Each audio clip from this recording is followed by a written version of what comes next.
weird. Someone role-playing a yak right on top of me in the game, which is kind of disturbing. Like, ruining the beautiful Mistlock Sanctuary, which is kind of depressing. Why aren't you in the new map? Why would I be in the new map? Why not be in the Mistlock Sanctuary, dude? Because there's a demo going on. Yeah. But with, like, what the about desert and everything. What about the Mistlock Sanctuary then, dude?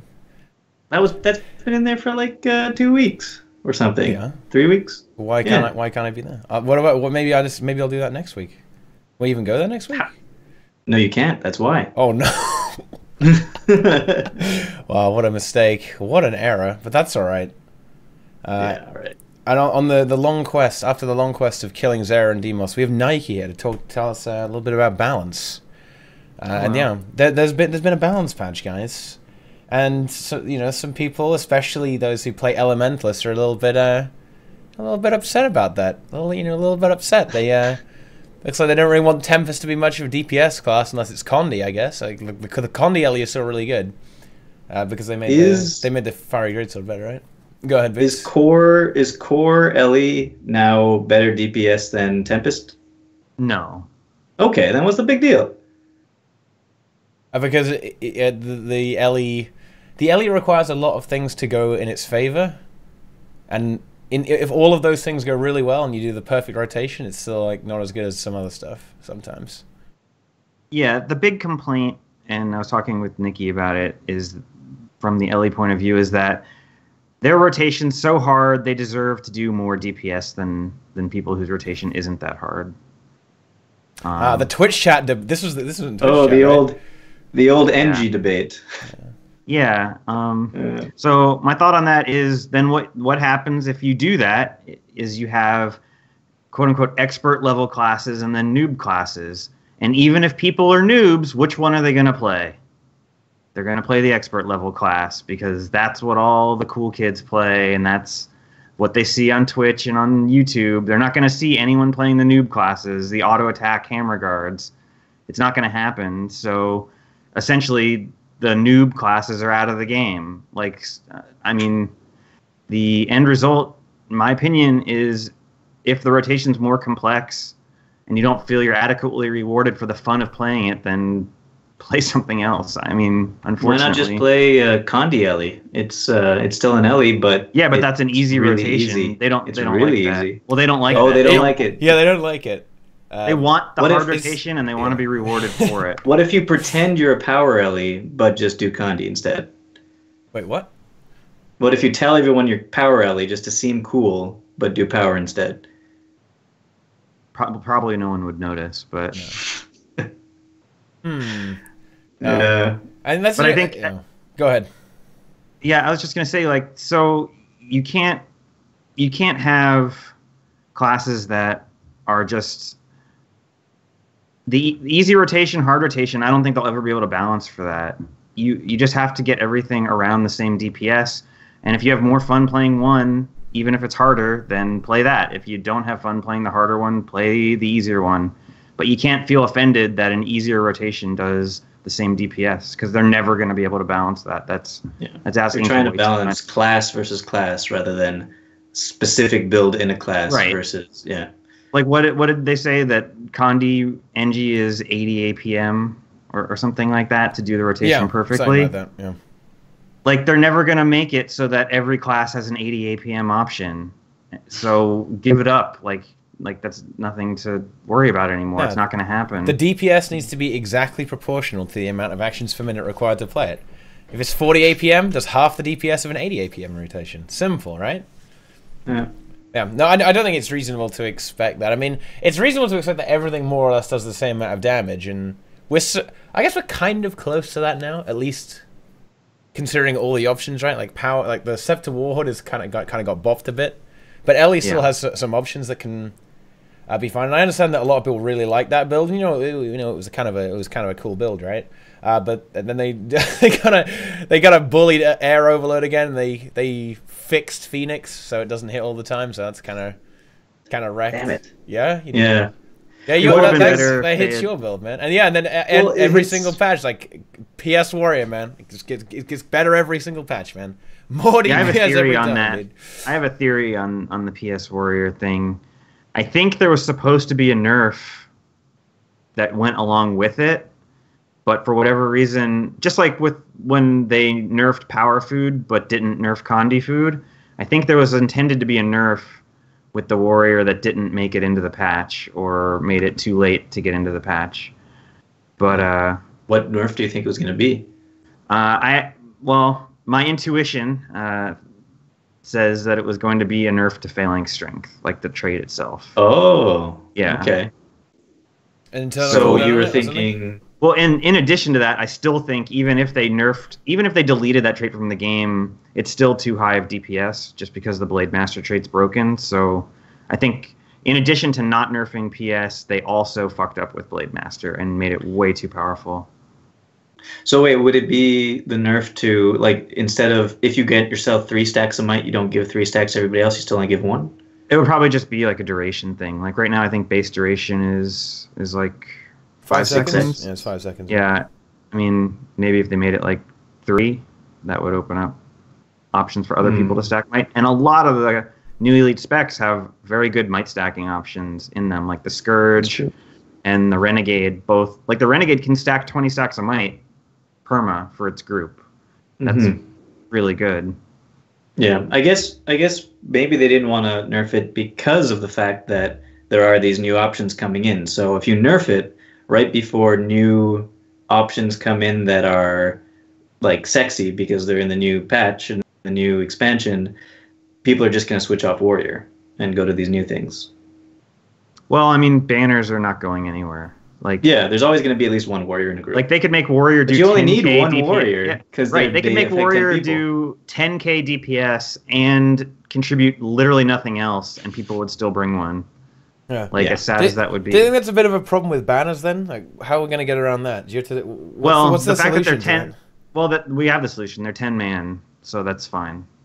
What? Like if they were only 5-man, it would be a big fucking problem. But yeah. Now that they're 10-man, just need one. I think Ranger Spirits being 5-man is the bigger problem right now for the new specs. So it needs you'd set that to 10-man as well? Yeah, because right now I think out of the gate every raid group will still have 2 druids, even if the new specs bring other stuff. Doesn't this kind of just make it? Doesn't this kind of make it a bit worse though? Because aren't we going to be at the point where you just have 10 classes and they're all stacking their unique buffs? That'd be great. Spread to 10 people, and just the effect bar just extends across the screen into oblivion. Except right? you can't exactly do that. There's no new unique buffs in these X-Pack. That's not entirely true. That's not party buffs. There is the Renegade. The Renegade has the Soul Cleaver Elite. Yeah. Yeah. Oh, that looks really good actually. That looks fun. You mean the thing that Necro should have had like a year ago? Yeah. Yeah, but that's going to be pretty good, I think, because it's like a full heal for your group, and not only that, but if you keep switching, you could have it if you cast no other skills. If you just auto attack, which you probably do with sword anyway, you could have it up 50% of the time. Yeah. So 50% of the time you have 1,000 per hit. Actually, I think it's the wiki, even though the tooltip doesn't say it, the wiki says there's a 1-second internal cooldown. So it's 1k DPS per person you're applying it to. It might go even higher depending on what the gear is. I don't know, but probably around 1k.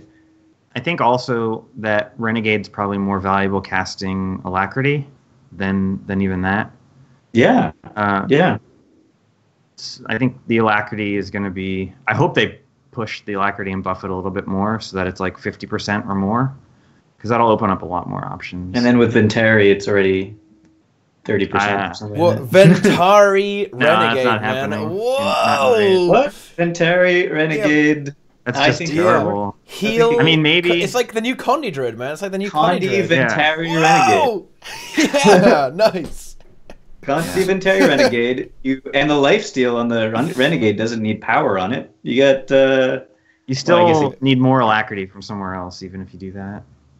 So you still got to have like a Mesmer with a few shield phantasms or something. So yeah, like my initial thought, and I posted this on Twitter, was that you have like one sub squad that still has Druid, Mez, Warrior, and then 2 DPS of whatever, and then you have a second sub squad that has a Condi Mez, a Renegade, and a Firebrand, and then so that group will have perma Alacrity, perma Quickness, and then you can have 2 Condi DPSs of your choice, and because they'll have enough might from the Firebrand and the Renegade as well, so you can have like NG in there and then 1 of something else, and you'll have both groups with max buffs. But yeah, well, before we go too deep into the new elite specializations, what do you think about the nerfs to the foods and the gears for expertise and concentration? The food nerf I thought was good. The utility nerf is a head scratcher. Like some of them are like they don't even make sense. Like convert healing power to power. Like who wants that? Like Minstrel Druid. They're terrible. Minstrel Mesmer.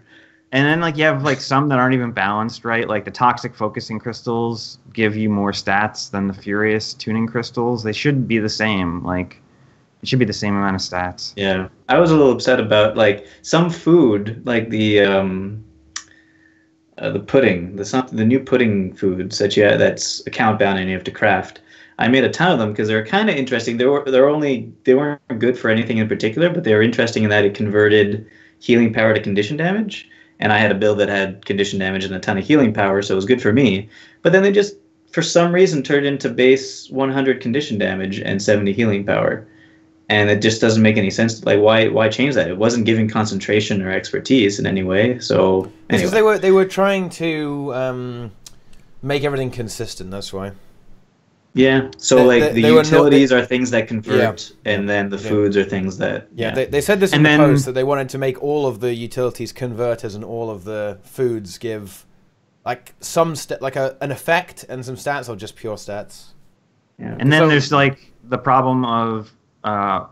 2 problems. There's nothing that gives you plus precision. None of the there used to be like a lot of like Ellie builds would use the plus 100 precision toxic whatever it's called. Yeah, they could do that in the expansion. That gives them room exactly. They opened up a lot of options for the new things in the expansion. They have a lot more combinations they could do. And the 15% burning duration food still exists, which is a major outlier. Yeah. Oh, man. So Firebrand and Ellie are loving that, but yeah. Well, I see that Firebrand's not gonna have being a lot of big issue though. I don't see that. I think like what I've noticed is that also on traits, all traits that got changed, the ones that stayed the same are the ones that targeted specific conditions. So like ones that said poison 33% longer or torment 33% longer, they all stayed like that. But the things that said overall condition damage duration got nerfed basically. So it seems as though they want you to concentrate on one condition or be able to max out one condition and not max out all conditions. Yeah. I mean that makes sense. Yeah, I think that's fair as well.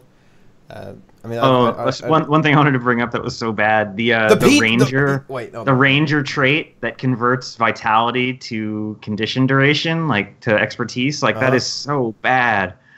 It's like the warrior one converts precision to expertise. That's good, and it gives you precision. So the ranger one is just like 5% of or 7% of vitality to expertise. I can't even think of a situation where that's good.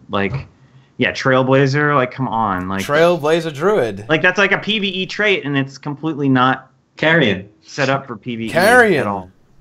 Yeah. Well, maybe they could be trying to make some kind of PvP stuff, maybe? Then again, the conversion traits are kind of resident sleeper in PvP. Make it a little bit better than 7% if it was like that. Yeah. Wait, what slot is it in though? Can they even make it better? It's in major, I think. Major? So they could make it really good. I guess they could make it really good, but I guess they did. I mean, some of the new traits are kind of weak source. I think a lot of range traits kind of get nerfed pretty hard anyway. They kind of tone them down a bit, or some of them kind of got shuffled around and they're not as good as they used to be or something. I have not looked at the ranger traits yet. That's the one class, or maybe even. They didn't look that. They didn't look that interesting to me. They just kind of shuffled some numbers around, but maybe it's kind of resident sleeper. Yeah, there's another really weird one like this. You get 5% of power into vitality on NG, which is just that's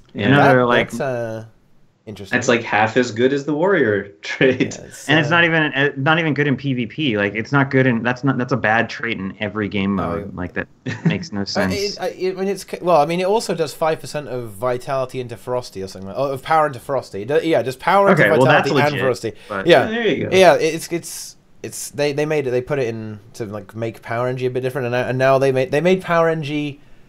I don't even know what they did to Power NG. Someone needs to do a benchmark, guys. Like, can we get QT to do fucking Power NG benchmark or something? 'Cause I'm not even sure if it's better or worse because you lose the modifier, but you also have to dodge now. Maybe I'm not even sure. We're all waiting for QT. I'm not even sure if the dodge is worth it, man. I can't be bothered to work this stuff out, man.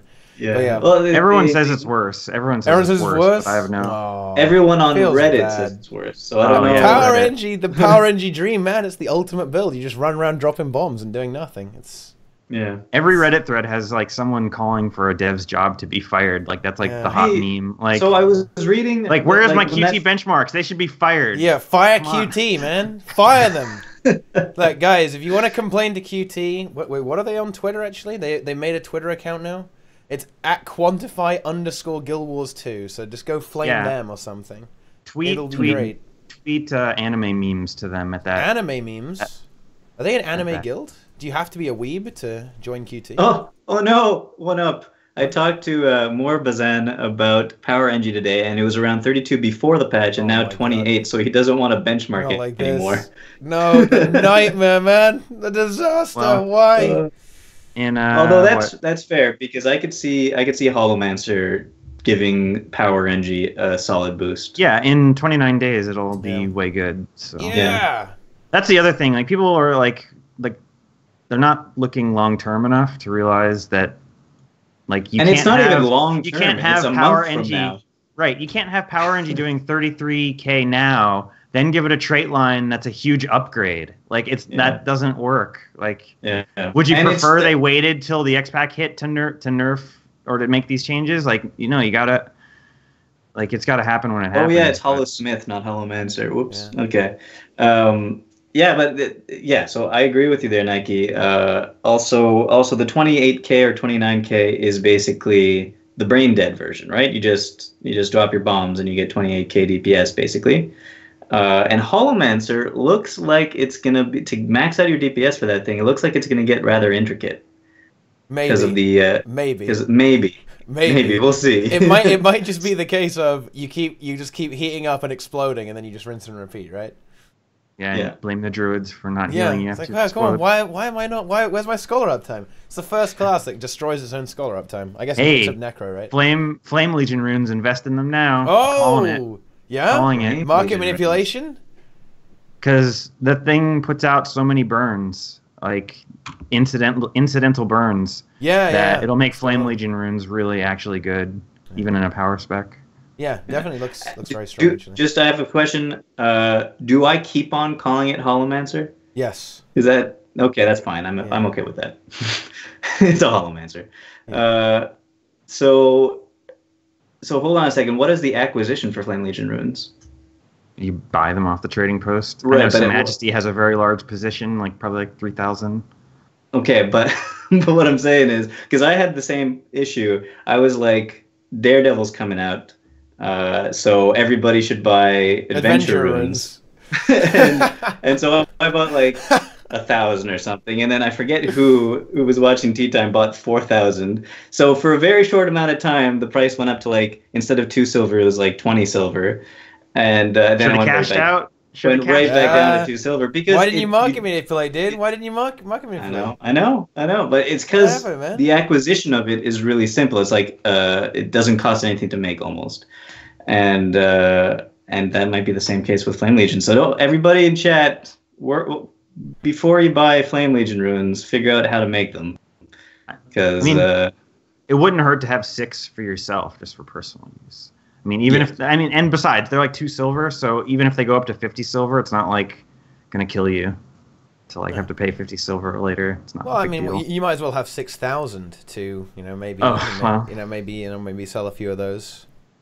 The Flame Legion dream has been happening every balance patch for 6 years. This is finally gonna be the patch where Flame Legion runes are good, and it keeps not happening. All these we need a true hybrid build, Like Guardian right now is pretty close. Like, like why not just have like Power Guard? Runes? It's pretty close.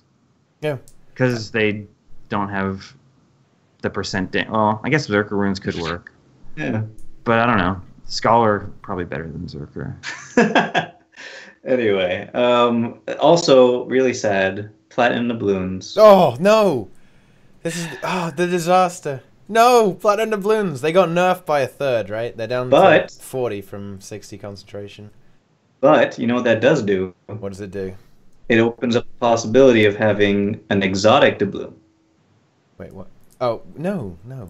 Why not? Why not come out the expansion and exotic doubloon? They don't want anything stronger than 40 concentration because 60 was too much. Like what could they possibly? 50 concentration's a nice round number. Is it Zoomlight Ingot doubloon? Yeah, no. Yeah, like Orichalcum doubloon or Iridium doubloon. I don't even know what Mesmers are doing now. Like I haven't even tried to consider like how they should be gearing because all the options are bad. It's a bit annoying. I mean, as far as I'm aware, you just put some Commander's gear on until you get enough boon duration. And you don't need 100%, so you can just you can pretty much just play whatever. I mean, it's Mesmer, right? Like, you can pretty much. There's a lot of things you can play on Mesmer. You just have to not fuck it up, and you can play with less than 100% boon duration.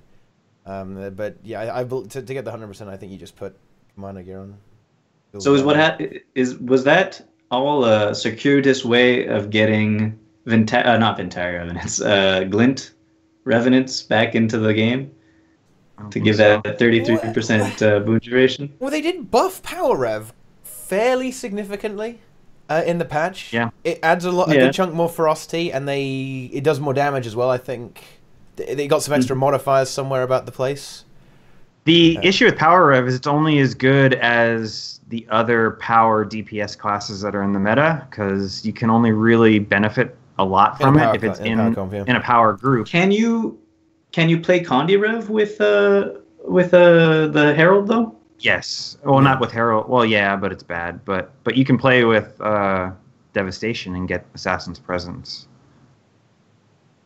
So you can still have Assassin's Presence, but still you want to be in a power group. Yeah, but if the thing everybody's lacking now is boon duration, 33% boon duration for your group is pretty good. Like it's not going to be the meta run because everybody's going to be properly geared if you're in a formed group. But if you're running with your friends who aren't properly geared and you have a Mesmer who's like lacking a little bit of boon duration, maybe it's time to let the Herald back in. Yeah, and your PS Warrior can then run Berserker runes since he's got percent for that extra 2k DPS on top of your. I mean, the thing is that would be a good alternative, right? That's the ways that the Rev can also add DPS into the group by supplementing the boon duration. But I mean, I guess you can't really do that on Mesmer anymore, though, right? Because before you could just swap out the leadership runes for scholar runes, but now you kind of need the leadership runes because you have fuck all boon duration. You can't just cheese it with the food. So it makes it a bit more difficult, so you kind of don't get the extra damage there. But I mean, otherwise, Rev would even be good, you know? Rev might actually be good, because you can just run full YOLO on all your other classes. And Rev just sits there auto-attacking on sword, you know? Renegade's going to be fun. Renegade's going to be so good. I think it's going to be broken. Yeah, I think... I mean, look at... I don't... Where did you get It's already doing 32k. The Condi is... The Condi Rev is already doing like 32 or 33k now. And this looks like it's going to be a huge upgrade. Yeah, these traits look very powerful. Very, very powerful. You drop Devastation for that? Yeah, Devastation. Yeah, you're only getting a 20% modifier to all your conditions. And then like 33% bleed duration. Yeah. That seems good. Yeah. Plus like a shit ton of ferocity, which actually matters. Like, when you're talking 600 ferocity. And we just saw the Callous Favor stuff. One of the traits for Callous Favor... says that your orbital strike or whatever it is does an additional attack for each stack of Callous Favor, and if you move that up to 5, I don't know if they're in the same. They might be the same tier of traits though, so I don't know if you could get the two of them. It's in the same. Yeah, you can't increase them and get the extra stacks. Okay. So anyway, 5 extra strikes. I guess that's not that impressive for 40 energy skill. Yeah. Never mind then. But stuff is pretty pricey, but there's some very, very powerful traits there, you know? You get you get the 300 Ferocity, which is nice, I guess. You get 33% crit, which is nice on Connie classes because you get more Torment on crit. And you've got the 20% condition damage and 25% bleed duration. And Ooh, 50% of the time, you're giving all of your man. people an extra 1k damage and healing. And now them it has 500. a good second Condi weapon that it can The swap Shoba, to have Geo into the build. Yeah. Like, ooh, it's gonna be really good. And like Frost says in chat, they probably should have stopped buffing Condi Rev like a patch ago. It was already where it needed to be. I mean, yeah. I think especially in, I don't know, some World versus World, people might be crying out in pain because Condi Rev is already pretty much the most broken class by far in World versus World, and now they're just going to make it way worse with Renegade. Like now Condi Rev is. Is it all because of? Is it all because of resistance? It's resistance, but it also is a copious amount of aids. Speaking of resistance, Soul Beast can be spamming AoE resistance and Is AoE it really? prot. I didn't see that. Fernhound makes resistance. Oh my god! Oh. Wait. Let me see. Where's that? I need to see that, man. The pet Maybe skills. it's fake news, but Raka Fake told me news. Raka Oh man! that Fernhound does resistance. But it isn't. Wait, what's the cooldown on it though? I don't know. I haven't even seen the pet skills. I don't have that. But I mean, if that's the case, then Ranger's back in World vs. World. Inks can play Ranger, man. Are they back in World vs. World, or does a warrior just drop a Winds of Disenchantment? Well, it doesn't. You take that as well, right? You take that as well. You obviously have both. Yeah. Because I mean, I don't know. I can't. So good in World v. World. I can't wait for the World vs. Main event. It's just gonna be Hammer Spellbreaker is gonna be so sick. Because you just remove the stab and just leap on people, and they can't do anything. It's just I don't even know like what the entire meta of World vs. World is going to be trying to predict where people are going to put Winds of Disenchantment and dodge out of it before they actually get you with it. Like as soon as they put it down, you have to get out of it before it steals your stab and resistance, right? You just insta die. That's pretty much what it's going to be. And taunt is going to be a lot better for that too now because you have your Winds of Disenchantment. They all get their stability removed, and you taunt them, and you taunt them all to the center. Yeah, immobilize them maybe. And you just blow them up, man. And it affects 10 targets. I don't know, man. There's going to be so many Spellbreakers running around in World vs. World. It's going to be unreal, dude. Yeah. I'm looking forward to it. Also, like, there's Spellbreaker looks like it's got some nice options to it. Because you could do a condition damage interrupting build, it seems. You could do a power damage interrupting build also now because of the daggers. And on top of that, it looks like there's certain traits that'll pair well with just straight up power damage. The Sun and Moon style looks like a really fun, interesting trait. If you have a dagger in your offhand, you get 7% of your critical damage as healing back. I think that might be a little underpowered, but it's only a master trait, but it could be really fun. It could be really fun, especially in World vs. World.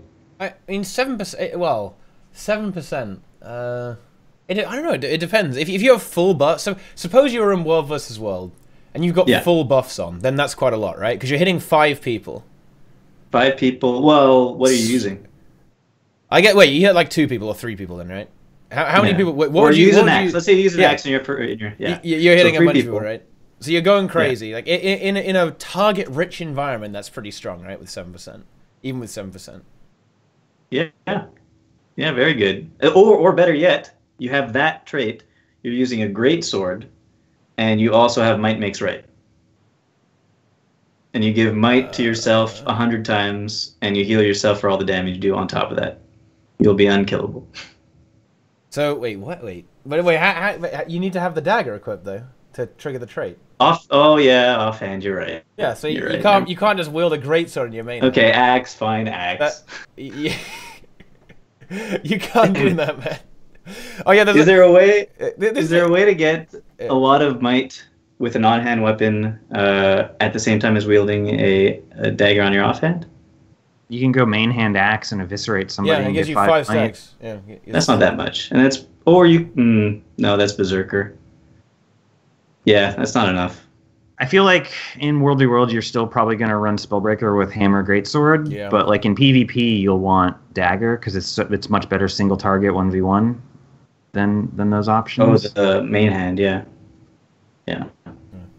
You might still want the Greatsword though. The Greatsword's really fucking good. Maybe like Dagger Shield Greatsword. Just dunking on people. Mm-hmm. I don't know.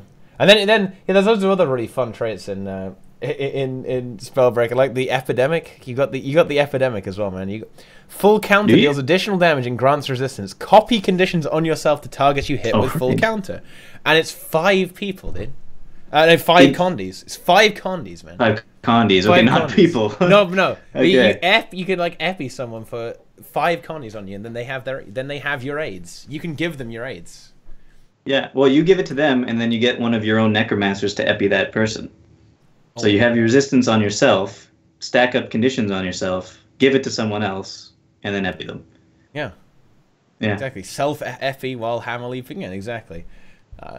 I think one of the things to watch, especially for World vs. World, is going to be Soul Beast. If Soul Beast can spam resistance, and it can share stability with its stance trait, then damn.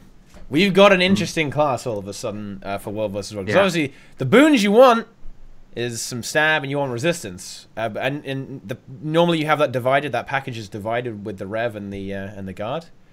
The Rev can kind of give a tiny bit of stab with the Chalice Wall, but the Chalice Road rather. But then, imagine if you have a Ranger that does both. Like, damn, dude, that's a really, really good thing, you know? Yeah. Yeah, I mean, I'd like to see that actually. Yeah, I would really like to see that. And some of the traits are really interesting as well. For example, the stability one, I think it also gives immunity to all immobilizers and cripples for a while, and it's unremovable. So like, it's unremovable movement impairing immunity, and that's really that's really good, man. Butter Peanut says that full counter does hit 5 people, so it would give all the condies to 5 people. If you hit 5 people, yeah. Yeah. So that's kind of crazy. Yeah, Soul Beast is the one elite spec that I'm not sure, like, it's kind of ephemeral for me right now. The traits seem weak, and the dagger seems weak, from a PvE perspective anyway. I think the strength of it is obviously the main, is the pet skills. We have to see them all in action, really, yeah. Because like a lot of those pet skills, like if you get to use them with your own stats, they become really good. Like if you can just pop out like 12 bleeds on somebody like in 2 seconds with one attack, like they're all really good. Now my question is, do you get different skills based only on the type of pet that you switch to, or is it based on the pet itself? Like, is it just feline you get a bunch of different skills, or is it like tiger is different from jaguar? I think it's based on the type of pet, and then you get different stats based on what type of sub pet. Like the lynx, like I know the lynx gives plus 200 condition damage and plus 100 precision, so that's obviously like the condi damage one. And I think the tiger is like the power damage one. It's like power and ferocity. Oh, there's a post today on it. So tiger is different, someone's saying. So yeah, that'd be really, that's a lot of different skill combinations coming into a ranger now. Like, yeah, because all the things that pets used to do were you just had the F2 and everything else was just, it happened whenever, basically. You couldn't control on what the pet's doing. Some of the skills are very strong, but you had no control over it. So if you get control of these skills, the ranger could be extremely powerful right now. Yeah, plus, I mean, pets have, like, the crappiest stats ever. So getting to use your own fully buffed raid stats makes a big difference. Like, a pet has, like, 2,000 power. You're going to have these skills with 3,500 power. So that's, like, a huge difference. Boy, yeah. Yeah. It bodes well. It bodes well. It's going to take a lot of... people are going to have to benchmark the hell out of it, because you can't. The power isn't evident from just looking at the traits and stuff. Now, another question is, though, do things like the shouts that go sick 'em, you give 40% extra damage to your pet. Does that go on to you? Does that go on to you? That would be pretty good. It's going to be really interesting to see how all that stuff interacts, because there are a bunch of traits that affect the ranger and the pet, right? So what about all the stuff in nature magic, right? Like the pet gets 50% boon duration. And you just get 70 now. Yeah, do you get like full boon duration? Like what's going on with that? I mean, maybe you just use your pet's version instead afterwards. Like yours doesn't exist anymore. But then those traits that say like every boon applied to you is shared with your pet. Do you just get 2 copies of the boon? Double boons. But think about it, that's an infinite loop of boons. Like you get a boon, but you're also your pet. Yeah, but that used to work for like it used to work. You used to be able to, I don't know, with oh no, they changed that trait, didn't they? The lead skill, the attack is 1, the rampage is 1. It used to be like you'd be buffing yourself over and over again. Every time you hit, they get might. Every time they hit, you get might. Oh no, that's still there. Okay, and then you basically both have 25 stacks of might at the end of it. Is that still going to work with the Soul Beast? Will you give you? I guess you just give yourself might when you hit once, probably. I don't know, man. We have to test it. Yeah. We're gonna have to find out. Not like anyone's gonna be using Beastmastery anymore because that's the shittiest trait line, so that one's gone. Nah, you think about it. What if it completely powers you up? Yeah. What if it makes you OP? What if it makes you broken? Okay. Yeah. In that case. What if Beastmastery? Because you guys know what it's called when you turn into your pet. It's called Beast Mode. Okay, it's like you have to go Beast Mode. Like what a great name! Like this is actually really hype, man. This is really hype. Literally rampage as 1 now. Yeah, because you're only one person, right? You are just one person. Yeah. I don't think they're gonna let you use the Golem next week, and I think it's just PvP and World vs. World where you can use this stuff. Well, we can use the indestructible Golem in PvP. You can at least get like. Well, we don't. You can at least get like skill coefficients and cast times and stuff, and then we can spreadsheet stuff out. I guess we don't need the DPS Golem anymore because we have Arc DPS, right? We have Arc DPS and BGDM. It's great. We've already got our meters, and we can just extrapolate from the Golem. Easy. So BGDM is still going on? Even after the roast, it's still going on. It survived, man. It survived. Okay, good. Because I thought he said that he was like leaving or something in a post. Apparently I think he said he's got someone who's taking it over for him. Okay, well, whatever. Man, what? Okay, so what haven't we not talked about yet? Elite skills wise, elite specs. I went through. We haven't talked about Weaver yet, even though that's like the coolest one. It is the coolest one. It is. I don't know why so many people don't like Weaver, but I mean, maybe people are saying, "Oh, it's got a GCD on the attunement swap. I don't like it." But it's like with Alacrity, the GCD is 2 seconds. Like, is it really? Yeah, like it's a 3-second GCD. So then it goes down to 2 with Alacrity. Like I thought it was a 4-second GCD.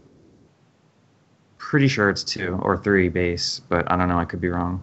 And then you have Arcane on top of that. Yeah, then Arcane on top of that would be super sick. You're just going all over the place. And then people are like, oh, you're going to need fresh air, but I don't know. I think the cooldown's short enough that you can get away without fresh air. Yeah, for sure. There's no air overload that makes like going back to air so good. The only benefit of air is like maybe it's got a better auto attack than fire or whatever. Yeah. But I'm looking forward to doing some new burst combos with a Weaver, because being able to still use like fire offhand after switching to air after a Phoenix burst, I think it could be pretty good. I think it's you're gonna be able to do some nice burst combos with this for sure. But unfortunately the Phoenix got nerfed, so that's one thing. I don't know. I think I'm gonna. What do you guys think about burst now? Because there's still so many traits in the game that activate instantly off of passive stuff, and now on top of that, we're getting a lot of barrier added into the game. Do you think burst like 100 to 0 is still gonna be possible? Yeah, I mean it'll depend on the class. Deadeye, man. Deadeye. Sniper. Just snipe people, dude. And you still got Thief, and Thief is very, very bursty, right? You can just backstab people and spike them down really fast. That's true, actually. If you do like a 20k hit with the Deadeye, that bypasses those traits that say hit while under 50%. Means you like... there's also the thing where you don't really want like 100 to 0. As funny as it might be, it's stupid gameplay, right? The old Phoenix fresh air. Well, I mean, you can still do it. I guess you can kind of still do it, but nowhere near as well as you used to be able to, right? You can just one-shot people with with Phoenix Fresh Air burst wombo combo with some like arcane abilities thrown. Like, it's stupid gameplay, right? Yeah. I had fun with that. So yeah, so they want to. I imagine they want to tone that down a bit and make it maybe slow it down a bit, because slowing it down a bit also make. I mean, if they wanted to go in that direction again, like, that makes it more watchable, right? You can actually see what the hell's going on, so they can bring esports back, right? But I don't think they want to do that. But is that they want to remove like the stupid gimmicky one hits. I mean, there isn't really a lot of that in the game, except in Bootsland, where you try and troll people. But also they're introducing a class that's basically just doing that with Deadeye. That's the whole point of Deadeye, is to burst someone down without any kind of warning. I thought it was more of like stalking someone. Yeah, stalking someone. But it's going to be like either a 1 hit or 2 hits. Is it though? Yeah. It'll do a lot of damage. I don't know. It'll do a lot of damage. If you hit... It would be smart for them to make it so it doesn't do 20k damage when it's fully buffed, because that will kill the majority of people. If it was like 15k, maybe that makes more sense if it's fully buffed. Like, that's the max you could do in 1 hit. But I don't know. I could see people building a monstrosity that does 20k plus with this thing. I mean, yeah. In the opening weeks, there's going to be some hilarious montages, right? Particularly in World vs. World, I imagine, with some dank pin snipe action. But I mean, I hope there'll be some counterplay to it, right? I mean, I don't know. There's some counterplay, but it's a 25-second window. Like, the mark is a 25-second window that over time it builds up, and so you have to keep track of, okay, it's been 20 seconds. Now he has full marks. He has 5 seconds to pull off whatever he's going to do. Save my dodges for then, I guess. That's the only thing you could do, or save my blocks for then. But, I mean, if it's 1 versus 1, maybe there's counterplay, because he's going to be most likely invisible the entire time.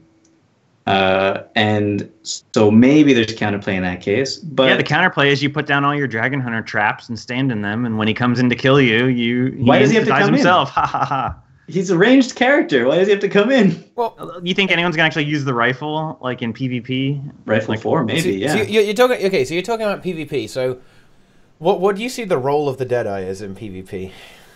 Then Boots. It's not gonna be that great. Well, it might be very good. I don't know. I see it more as like a roaming world versus world kind of thing. Do you have time to be stalking someone for 25 seconds in PvP? No, you don't. You don't really, right?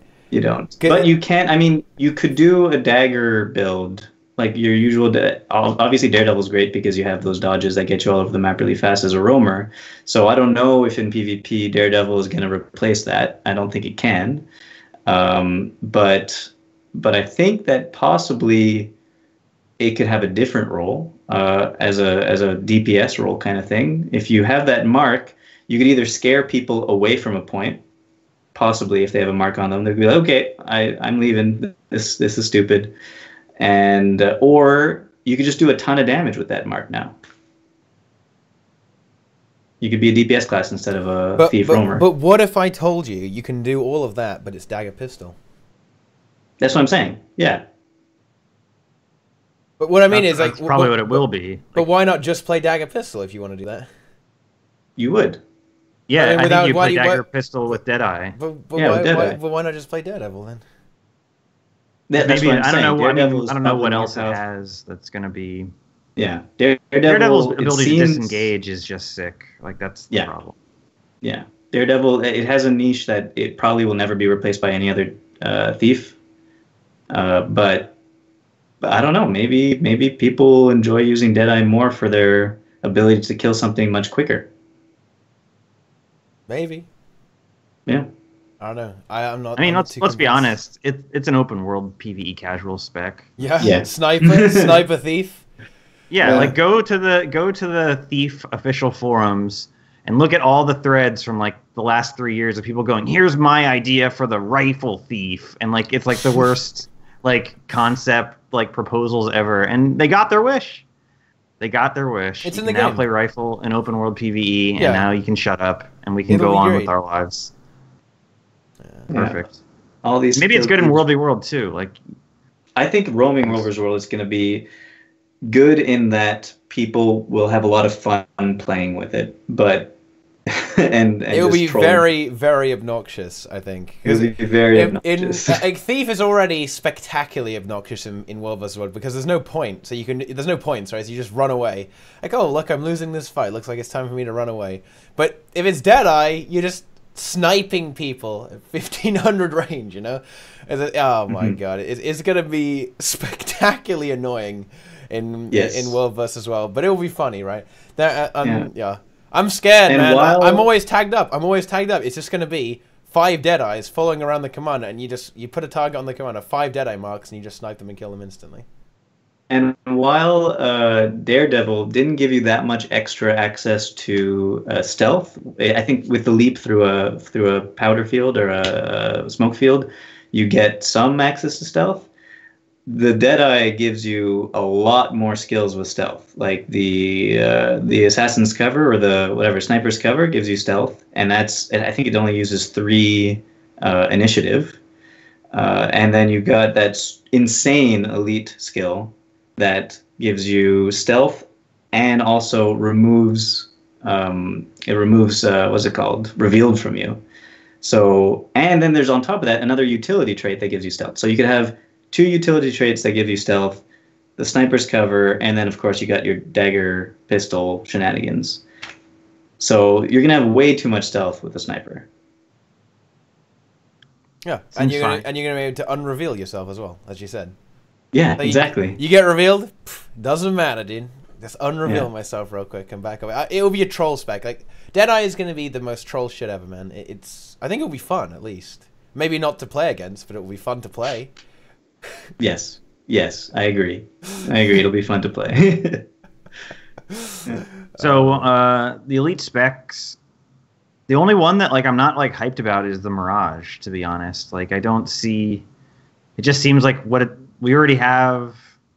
We already have Condi Mesmer, and it already does decent DPS, and the Axe isn't super much better than the Scepter from what it looks like. So I mean, I don't know the traits. But it just seems like an odd spec. I got the traits for you if you want. Sure. Yeah. It's just aids. It's got additional aids. The dodge is a stun break, which is really, really nice. The dodge is sweet. Yeah, the dodge is really cool. The dodge is being able to really keep auto attacking while you're dodging. That's really good. Yeah. Here you go. You get a lot of evade frames, and you just do a shit ton of Connie dodge. And whenever you dodge, you also get a bonus attack. So there's going to be some really cool stuff there. So you're going to have a lot of dodging in your damage rotation. Well, I mean, in PvP as well, right? If you want to do damage, you have to trigger what's it even called actually? What's the dodge called? It's got a Mirage Cloak, right? It's called Mirage Cloak. You trigger the Mirage Cloak, and then you get a stealth attack, basically, just much like a thief. And yeah, exactly. You can cast while dodging. Exactly. That's what we just said, dude. It's really great. You can still keep doing stuff while you're dodging, man. It's fucking. That's fantastic. Yeah. So guys, I think you just sent the Weaver. Did I? Oh, whoops. Guys, okay, hold on. Just think about this. Nemesis would love the Mirage because when you dodge, you don't lose 2 seconds of DPS. Oh my god, the uptime. Yeah, the uptime is insane. That might make a lot of difference. Actually, that's something I didn't think about. Yeah, the Mirage NPC in the new map says that you could still use your arms while dodging if you just stand still. And what was the other thing? That you don't get sand all over your clothes. Yeah. So. Yeah, that's. I mean, it's smart. Mirages are very smart. Nice. I think what the Mirages are trying to do is it's definitely going to up Condi DPS, but I don't know if that's the main reason it's being made. I think it's because right now Shatter Mesmers consider clones to be more like fodder that they use to output more damage. They want to make clone and phantasms are the things that sort of stick around and do a lot of damage as well. People tend to value Phantasms a little bit more unless you're a Shatter Mesmer, but I think now Shatter Mesmers are going to use these clones a lot more deceptively in PvP situations. So a long time ago when the Mesmer first came out, I was planning on playing it in such a way that I pretend to be a clone the entire time. And that wasn't really possible because it's really hard to imitate a clone, especially because you're going to want to dodge roll a lot. But if you can dodge roll and still look like a clone, and clones are more powerful now because they have that ambush ability, it could be a lot better. It could be a lot better. And I think, yeah, it's going to be a lot more deceptive, basically. Yeah, I think to a certain extent, it's going back to what Mesmer was kind of supposed to be, right? Because realistically, no one's fooled, guys. No one's fooled by Mesmers. It's yeah. No one's buying that. But they're going back to. I guess suppose they're making it the more original fantasy of the Mesmer, where they're all actually you, and they're all different yous. And you're like, oh, which one is it? There's a lot of utility to the clones now. You can run into them and you get more dodges and stuff. And they all have this weird ability that they use when the dodge, and everyone's doing the same animation. I know it's obviously going to be pretty easy to tell which is which, right? Because one of them you just slap and it dies instantly. But I don't know. It will be a really, really fun spec. We have to see how it actually goes down to get a better idea of it. It certainly seems to have a lot of Condi damage on it, and it does seem that with the changes to Torment and Confusion, and the amount that this thing puts out with your ambushes, it's gonna do a hell of a lot of DPS. Yeah, it's gonna be a very strong rating spec probably. Yeah, definitely. And I love the ability to retarget the Phantasms. Yeah, that's a big deal. At KC or Sabbatha, that's just going to be so good. Or even Deimos, you can target the Saul, focus the Saul down, and right when it's about to die, switch the Phantasms back to Deimos. That's going to be just so good. Such a nice quality of life upgrade. Yeah. Even if all you have is Avengers, or I guess you can't have that because you're not going to have Chrono, but yeah, quality of life. Well, maybe in the future when they let us use both elite specializations. Oh my gosh. Yeah. Can't you only retarget your axe clones, someone asked? I think the skill, is it only axe clones, or is it just when you use that axe skill, it retargets your clones? So it doesn't have to be the axe clones. So the Phantasms will just sit there, but the axe clones will move? That's a good question. I think maybe. Let me read the tooltip. I think it might just be an axe-only skill. Yeah. The 3 skill? It says you and all your axe clones shadow step to a random location around your target and strike, applying confusion. This attack breaks enemy targeting, and your illusions change focus to the targeted foe. And your illusions! Illusions is Phantasms, so if you don't have any axe clones up, they won't teleport. You have nothing to teleport because you won't have any axe clones, but your 3 duelists will switch targets. Yeah. That could be a good burst, too, if all 3 duelists switch targets at the same time and unload. Oh! Be good. That's just wreck someone. But it could just be that it didn't want to have to say your axe illusions again. Maybe it still just means your axe clones. I doubt that. They would have specifically said, they wouldn't have said illusions. Because that's that covers Phantasms. Look, I don't know. There's a lot of weird, especially earlier on, there's a lot of weird wording for some of these things. Like for Spellbreaker, the full counter on Spellbreaker, I'll read it to you and tell me what you think this means. Okay? Because I've been trying to mull it over. Where's Spellbreaker? Here it is. Here, full counter. Absorb the next attack against you and counterattack all foes around you. Foes struck by the counterattack are interrupted. Okay. What's the ambiguous part there? That seems pretty straightforward. The ambiguous part is, are they still interrupted when they have stability? Wait. Are they still interrupted when they're not casting a spell? Wait, it's just a daze. It's just an unblockable half-second daze. I know. Why not just say are dazed then? Why say are interrupted? Well, I don't know. Yeah, I know. What's this? Exactly. Is this a half-second Because daze has a lingering effect, whereas this has no lingering effect. What? But it does have a quarter-second daze. Yeah. Or a half-second daze. If it's just an interrupt, it's once the interrupt. All right, whatever skill they're doing is interrupted, but then they can just do something else. They're not. No, it's a half-second daze. Okay. I don't know. So it's I don't know how far to read into just the flavor text wording on things. I think we're gonna have to see when we get. Yeah. Trust the fluff. Yeah. Can't trust the fluff. Exactly. I don't think we talked about Firebrand yet. Firebrand, now that that last mantra is revealed, looks way better. I'm so glad that got shown publicly. What's the last mantra? Hit me with it. I haven't seen it. AoE team quickness. Oh. Base 2 seconds per charge. Oh man! So you're gonna stack up that concentration, and then it renews the stack every 12 seconds. So you don't. Wait, what's the cooldown on it though? So is it one of the ones where you're gonna want to? You could blast it out. I'm pretty sure, and put it on cooldown. I think it's like 20-second cooldown. But the charges are every 12 seconds. That's interesting. Right. Yeah, that's pretty good. So what's the amount of quickness? 2 second base. 2 seconds. All if you use the last charge, it's more. And how many charges are there? 3? Yeah. So 2 second base, you could just permanent quickness from that. Well, no. Oh no, you can't. Let's assume you had 100%. Yeah. You'd get like. It's 30%. But you also have Feel My Wrath, and you also have your heal gives AoE quickness. Yeah. And there's the trait every time you apply Aegis, you give quickness. So between those things, that does set you up. You will be able to do it. Yeah. What other bonuses does a Guardian give to a raid that's unique, like Alacrity? Plus 150 toughness. The Signets, though. The Signets, right? The Signets is strong if you have like 2 Guardians in your group. Yeah. But this is definitely gonna be more of like a Condi Druid / Condi Mesmer replacement, like splitting down the middle. Okay. Okay, yeah, I see that. And it has a kind of venom as well, doesn't it? Right? It spreads like a burn proc on it or something.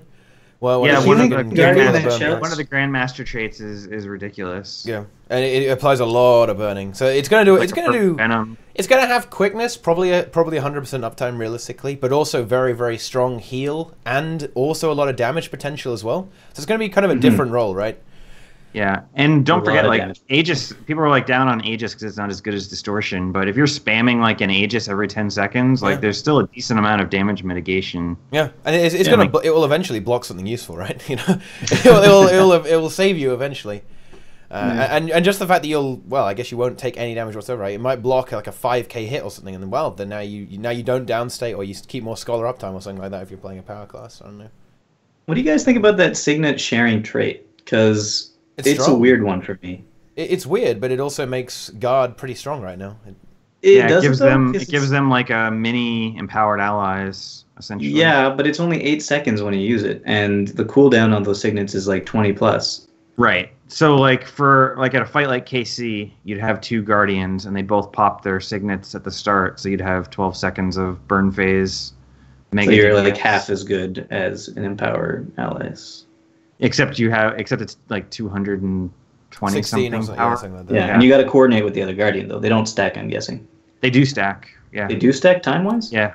Yes. Oh, really? I thought it was just going to be 6 seconds, even if you both popped yours at the same time, and you'd have to coordinate. But no, it's 12. Oh, that's kind of cool. Apparently it's 10 seconds. Apparently it's 10 seconds, and they stack in potency as well. I thought it was 8 seconds. They stack in potency, right? I think it's 8. Anyway. No, you know what? I think it is 8 seconds because I was trying out the Elite Signet, which was the stupidest thing ever, because that heals your party everywhere around you 800 every 10 seconds, right? Yeah. So you get 1 proc of it then, is that what you're telling me? You don't get 1 proc of it. You get 0 procs. If it activates at the beginning, you get 1 proc of it. I didn't check. I couldn't figure out if it worked or not though, because when you activate it, you heal all allies to 100% anyway. So what does that proc even do? Do? So it's trash. What you're telling me is it's trash. That particular trait doesn't do anything for the Elite Signet for sure. That's a shame. Yeah. Because on paper you kind of think it's kind of is it kind of strong? Like every 10 seconds? No, every 10 seconds an AoE heal? No, that's too weak. I mean, you're not going to get anything done with that. Even if you stacked up a whole bunch of those, you get 1 proc or something. It's kind of useless. Yeah. Like because the Signet trait also boosts the Signet's abilities. So like if rather than just healing more, it reduced the time between heals, that would be better. But it doesn't. It doesn't, no. It doesn't. Oh well. Yeah, I have very high hopes for Firebrand. I'm really excited to play Firebrand. Actually, it's going to be really, really strong. I think. It's the elite spec that my Condi Guardian was waiting for. It's time. It is time. In War vs. World, man, it's going to be that's going to be strong, dude. It's going to be really good at War vs. World. And it's going to give a good boost to the DPS in a raiding scenario too, for sure. If you're going full Condi for it, I think it's going to do very well. If you play full DPS, it'll be strong. Yeah, Condi Guard, man, it's going to happen. Yeah, Seraph's gear. The dream is happening. Yeah, it's finally used. Finally. Yeah. The one thing I'm worried about though is on the trait tooltips that were shown for the Justice Tome. Instead of 2 seconds, it was 1.5 seconds base for the passive. For what? The passive justice activation, fire, burn? Right now it's 2 seconds in PvE. On the tome, it was 1.5, it looked like. Yeah, it says 1.5. Yeah, that's pretty good. It's pretty good. That mean... Oh, you mean the duration? Yeah. It's a nerf of the duration, yeah. Yeah. They've added so much burn to it, though. Maybe that's the only reason they were able. Well, I also like the one of the Grandmasters is your passive virtues continue to happen even when you use the active. Yeah. So that way you get the best, like especially because I mean you're obviously in a lot of scenarios going to want permeating wrath, and even in raids or World v World, I'd imagine. So you're still doing the massive AOE burns, and you get to use the and tome. You pop it as well. Like yeah, it's going to be strong. Mm-hmm. Devastating, even. Maybe that's where I don't think that they might not nerf it overall. I think maybe just that Firebrand has a slightly weaker version of it, just to compensate for how much burn application it's going to have, right? Yeah. And that passive, right? And the passive on top of that. Mm-hmm. The fact you'll be able to use the active, because the active is actually very powerful, right? The active will spike a lot of burning, right? With spreading it onto your team, right? How long do you think until after the expansion comes out? How long do you think it'll be until everything sees a little bit of a nerf? Oh, well, it depends how much they let us test next weekend. If they let us take the stuff into PvE next week? I know they're not, but like I'm kind of, this is a big criticism, like why weren't we allowed to play the elite specs this weekend? Why aren't we allowed to play them in PvE next weekend? I understand like they don't want to like have people like blow their load of happiness too soon, but like they're gonna get really valuable feedback the second that we can use that stuff in PvE. Like give us 3 hours to hit the golem, like a 3-hour window where people can test things, and they'll get more feedback than they've gotten the entire time they've been designing them, like just from group source, like crowdsourcing. So I think it's a big mistake not to let us test, just because it's very curious. It would be better to solve the broken shit now, so that on live it's like at least in line, and then.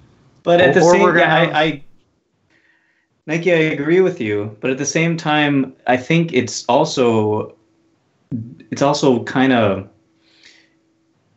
It's maybe not a great idea to only give 3 hours of testing, because you'll get a lot of feedback, but it'll be a lot of shallow, slightly uninformed feedback based on the full spectrum of things. Because, for example, we had 2 days so far of this demo, and someone also already said the new unidentified gear is the worst thing to come since whatever. And it was uninformed. Yeah. I just really hope that ArenaNet don't read the sensational posts on the subreddit and take them too seriously, because it's just. And it got 100, like 1,000 or whatever upvotes. Like, this is why I'm saying that yes, you're right. It would be great for us to see this, and they will get very good feedback from a lot of people. But at the same time, you have the possibility of things like that cropping up, and putting a damper before the release. Well, I mean, we don't need just 3 hours. I mean, I would be happy with a whole weekend. But yeah, me too. But we will have a whole weekend, just not in PvE. I just feel like launch weekend will be, if they don't let us have advanced knowledge, it's just like people like Monday. It'll just be like videos of people, like the Monday after or the day after. It'll be videos of people like smashing all the record times with raid bosses because of Renegade doing 42k DPS out of the box. This will happen. Oh yeah, happen. It's gonna happen. It's gonna be great. It's gonna be that's gonna be the best part of the expansion is testing all the broken stuff and people finding broken stuff. But then the thing is, they'll nerf something and then someone else will find something broken, and it'll be great. There'll be a constant chain of people finding the next most broken thing. It's just like fiery greatsword and iceberg, right? Like it just isn't that maybe that's a strategy? Maybe the 2-3 months after release of having to nerf, having to change based on things becoming completely broken and then redone, maybe that counts as a form of content that keeps people interested. Yeah, I just like the balance team isn't nimble enough to like respond to things in a timely manner. Like the patches seem to take a long time to do. Like playing whack-a-mole could take them a year, like before things like settle down. But I don't know. I mean, that's fun content, right? Yeah. I mean, every week it'll be like, what's the new broken thing? So yeah, that's fun. Yeah. I wonder how much the balance team was held back throughout the year based on knowing what's coming up with the elite specializations. Like probably all balance changes after the expansion will have the balance team on it, but also the people who worked on the elite specializations helping them out. So there will be more nimbleness to it. Just I don't know how much more, Yeah. Well, apparently the balance team is the people that designed the new elite specializations. Like like Wooden Potatoes interviews with Carl and Arenio. Those are all the balance team guys. Oh. Maybe that's why there was not as many balance patches. Well, yeah, I mean, probably not, because they were designing 9 new specs from scratch. So who knows how much attention they could pay to the live game on a daily basis. I mean, the balance team. Let's see. If we actually look at the DPS of all the classes, like, it's relatively close. Like, the only thing that's spectacularly amusing is Warrior right now, I guess. Condi Thief. And Condi Thief is still really good. And Condi Ranger is kind of crappy, right? No? Or is it still okay? Like, Condi Ranger's a bit crappy. Condi Ranger's now in Power NG land. Yeah. Ellie is a little bit weak sauce on power, I guess. But then again, it still has some good builds on big hitbox, so maybe that's okay. I don't know. It's difficult to say, right? There's not huge differences between the classes as such. Yeah, Power Reaper, yeah, whatever. Like Power Reaper, whatever. But Condi Reaper's actually really good right now. Like, there's some really, really nice numbers on Condi Reaper right now. Because they did Important question. They gave that little buff with the little Shadow Fiend guy. He puts a blind and a chill now, so you can get a shit ton of bleed stacks off that. Yeah, go ahead, Boots. What's up? What's better, Power Reaper or Power Warrior right now in raids?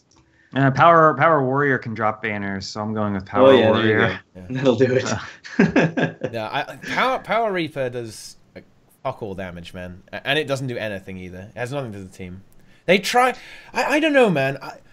The things they did to Power Reaper are just really weird. I mean, what they did to the Signet trait was such a weird change. They made Signets of Suffering into kind of a cool trait, into basically a piece of shit.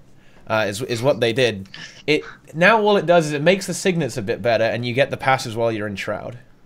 Yeah, it encourages you to go into Shroud finally, but is it worth it? The Shroud auto attack, and people have been saying this forever, is too fucking weak. Like, it needs more.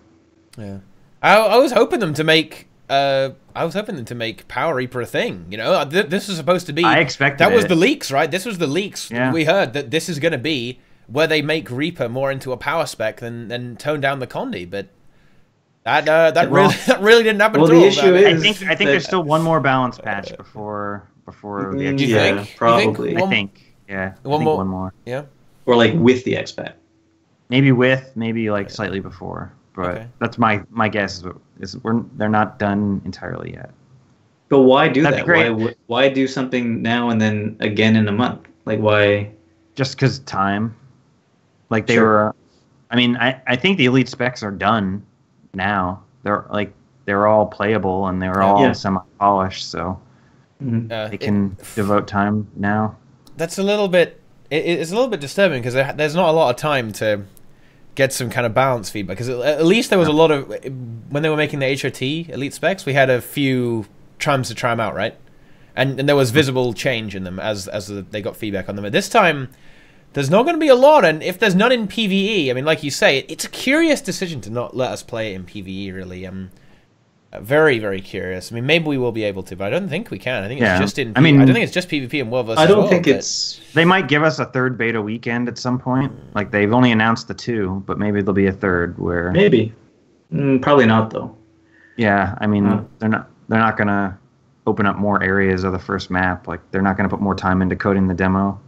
Yeah, that's the issue, isn't it? It's that they have a beta that they wanted you to explore the map without the new elite specializations for some reason, and then it's just easier to do it in PvP and World versus World for the elite specs, because then you only have to have certain instances available and not the world. I mean, it would be nice if you could just do it inside of the arena, right? Inside of the special forces, the DPS golem place. Yeah, the DPS golem, yeah. But I wonder if they have the capability. Well, they probably have the capability of like separating that out and. Well, why not just raids? Why not raids? You know, just put it in raids. Yeah. Like I'm sure that the reason that they're opening them up to PvP is to get feedback. Like, that's why they're letting them be in PvP. They're going to get a weekend's worth of feedback. I mean, obviously they care about that feedback. So maybe the implication is they don't care about PvE. Yeah. Feedback. What percentage of the population? I mean, I'm sure I know they do. I know they do, but like, it's a funny way of showing it. Oh, well, feels bad, man. Yeah, and there are. I mean, well, it's kind of interesting. Like they're going to do all the balancing on their own. Whether they have this epic resource of like people who have spreadsheets and some MATLAB functions at the ready, guys, to min-max all this stuff and calculate it out. Like the community is a resource, right, that they could use to help balance their game. But now they're just going to do it on their own, I guess, and wait till the launch. Like they don't need feedback. Like, they got this. I mean, they're doing a decent job of it, but the way they go about it is a little bit unusual sometimes. The game is not horrifically imbalanced, but there are some changes that kind of trigger people, I don't know, dude.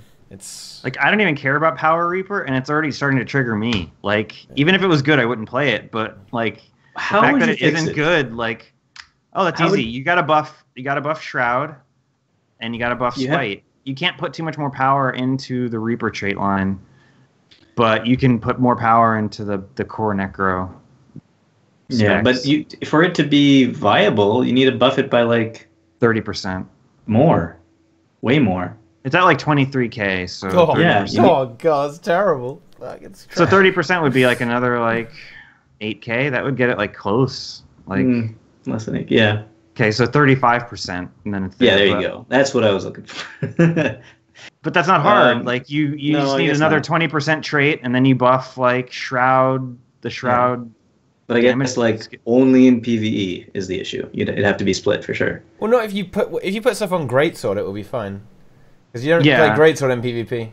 So. But I'm sure they want to make you go into Shroud, and if Shroud doesn't get any love to it, and it's all on Greatsword, they're never going to go into it. You split it up a little bit. You put like a 10% damage trait on Greatsword. You put like 20% worth of damage mods into Spite, and then you put like a little bit into the Reaper auto, and then you put a little bit into the Death Shroud, and then what you put into the Death Shroud trait line, you make it compete with a really good PvP trait, so that there's a trait that's for PvE for damage, and then PvP people aren't going to take it because it competes with something really good.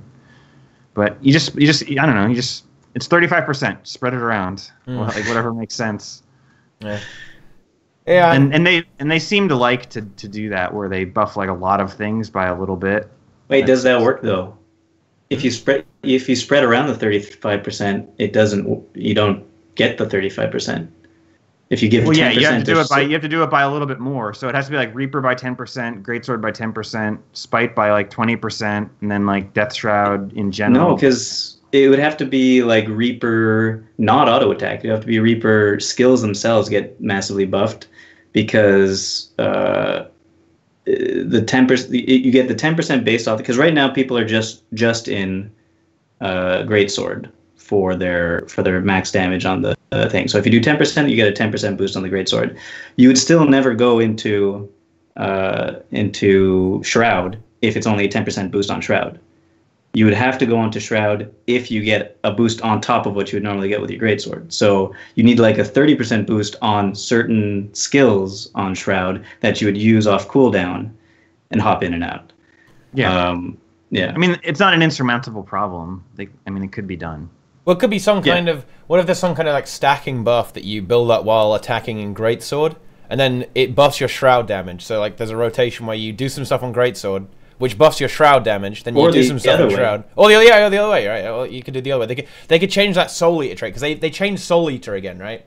And it's still kind of shit. But they could change that so there's some interaction between greatsword and Shroud, right? You could do something where, like, when your life force is full, your Shroud skills do more damage, but when your life force is empty, your greatsword skills do more damage. So you're encouraged to, like, camp Shroud till it's gone, then go back to greatsword and build it up till it's full. I like it, or a mix of something that Teapot always wanted. Every second or every 5 seconds you spend in Shroud, your lifesteal damage is increased by 5%. Wow! So the longer you stay in Shroud, the more life you steal. Boots! Yes. Yes. Yes. Yes. Yes, Boots. Yes. So yes. like a max of 100% extra, so like you double lifesteal.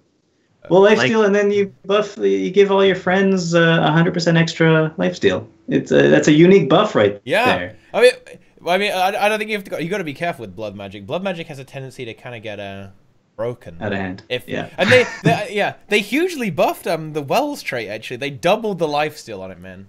They doubled the lifesteal on it. So if you put a well down, you just heal the full at this point. It's great. Suction Necro, guys. I remember Medic Necro. It's a shame they killed that. Yeah. OP lifesteal in World vs. World would hurt. I mean, yeah. I think in World vs. World, like, it's almost good in blood magic. I think, especially. I mean, obviously, if you play power, but. Damn, the well trait is really good now. Every target you heal for the protection duration is up. It's like doubled nearly, and it steals like nearly 250 life per target. Damn, dude, 1,250 heal per second on a well, man. It's fucking OP. And the Well of Blood is like a mini banner now. It reses people, which is kind of cool. It's a funny little thing there. Yeah, it's hilarious. That's good. So I didn't do much of the. Oh, go ahead. Oh, sorry, I was just going to say Geyser. The Geyser chain. Yeah, it reses people now, right? With like a, 20-second cooldown? Even less? Yeah. It's funny. It's pretty broken. It is. It is. Well, it's interesting. It opens up finally using, staff in a very nice way in PvP. It's going to be interesting to see how that works out. In PvP, I'm not sure. I think staff is... you're never going to be able to beat stuff like Dagger Focus in PvP, right? Yeah, you're right. Staff is going to be... In PvP, that's a tough sell, I don't know, dude. I don't know about that. And it doesn't scale up your healing power. So, yeah, if you're doing like a pure Berserker Ellie in World vs. World or something, which is weird, but if you do that, you could use it, to heal people. It's percent off of your max health, not off of healing power. You don't need any healing power for it to be good. Yeah. Yeah. So I didn't do too much of the... Go ahead. I didn't do too much of the demo. Did a lot of the enemies have boons? Like a lot of the trash mobs and champs and stuff? Yeah, they put boons on themselves. Retail protection, Might, Fury, just the usual basic stuff, right? Like stuff like Scourge, that's basically like boon hate. I think that already has a place in fractals, like especially with all the new fractals they've been designing. The bosses all have like boon application to themselves that you definitely want to get rid of. So I think how good Scourge winds up being in PvE depends on that. I would imagine that the fractal design is going to continue along that trend of seeing boons on the bosses. Interesting if raids do, because there's not any in raids. Like there's no boons on bosses in raids. Yeah. Well, they could build. I mean that might be a way to bring some of this boon pressure stuff back. Like they could build a boss that is based around boons, or maybe they could adjust it so you have to, in order to strip a boss's boons, you actually have to strip it like 5 or 6 times, right?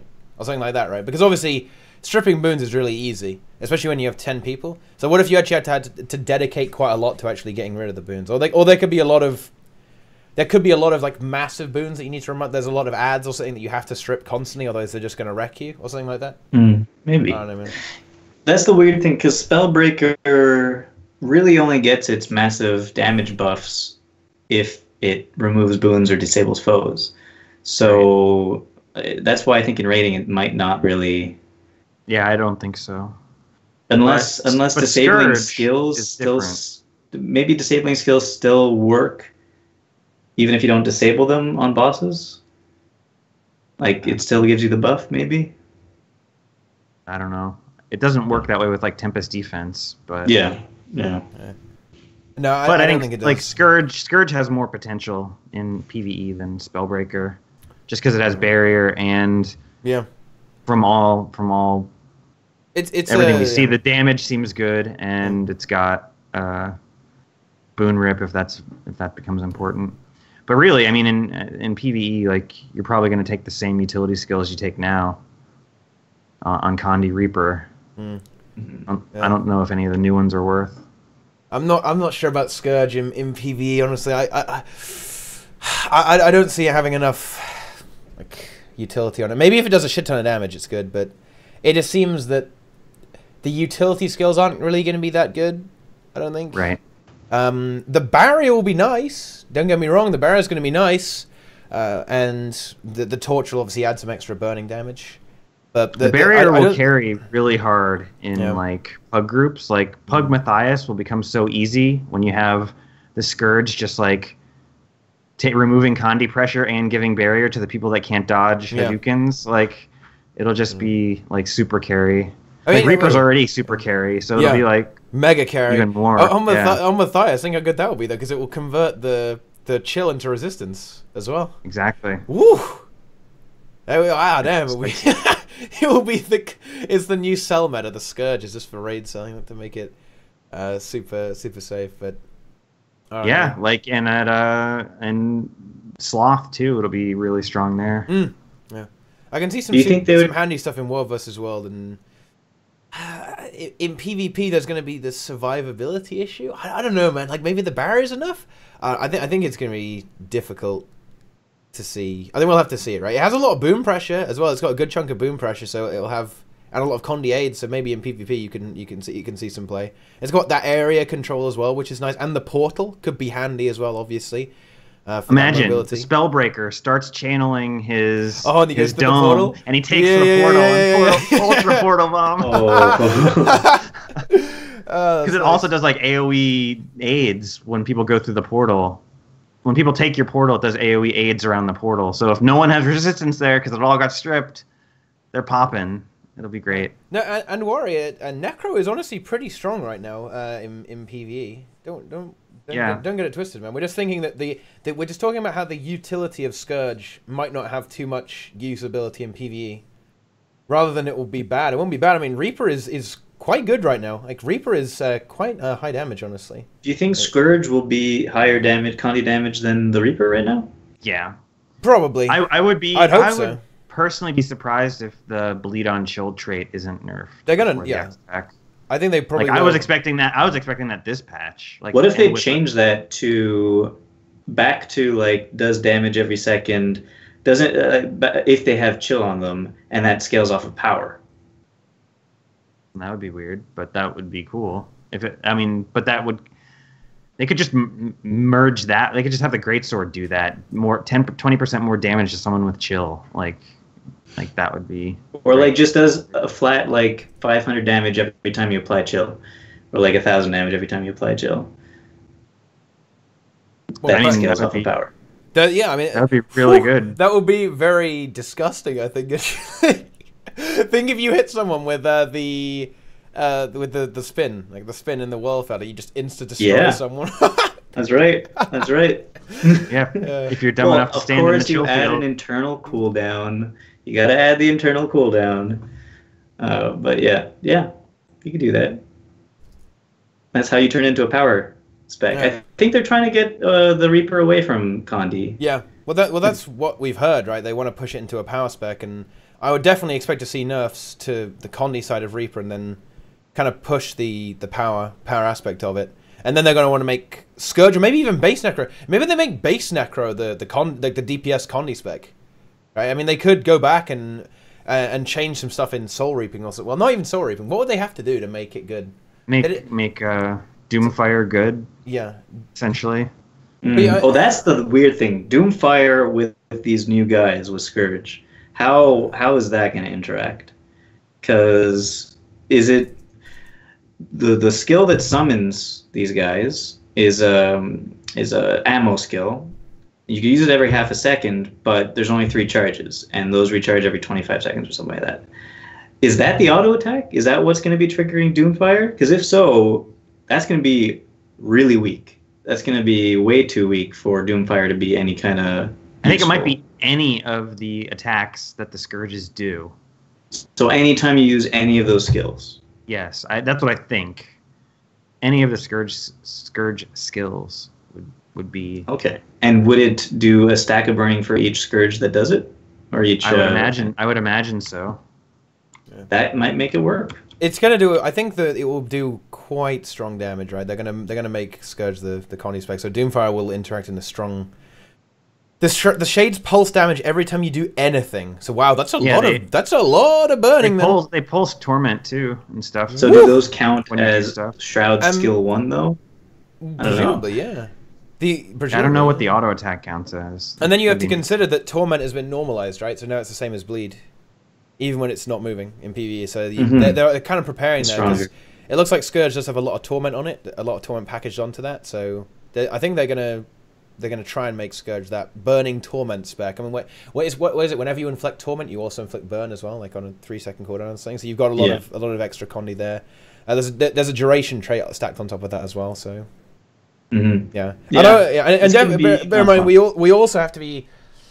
Something also we have to be considering is that they're going to be new sigils and runes, right? They're probably going to have very specific roles in mind, maybe even for specific classes to a certain extent, right? There might be some runes that are really kind of enhance exactly what one elite specialization is looking to do, right? Or sigils that are very, very powerful on a specific build, right? Yeah, there's no like 20% duration Torment sigil yet. There's like 20% burning, 20% poison. There Nothing is for Torment. The Torment one. There's the 20% Torment? Not sigil. Sorry, runes. Yeah. There's the Torment runes, but no sigil. Yeah, they can do a duration sigil for Torment for sure. You want to try to see if we could figure out what kind of runes they'd add to the game for each class, for each new Well, they've spec? already shown the Spellbreaker rune, right? That's a 7. Wait, what's the Spellbreaker in? The 7% modifier, is it? Oh. Yeah, it's main stat power, secondary stat precision, and then a 7 stat modifier when your target doesn't have boons or something like that. Oh, so that's pretty strong. That's not going to replace Scholar, is it? For Power Warrior, it's probably better than Scholar. But it means you don't have to take Assassin's Gear anymore. Right, yeah.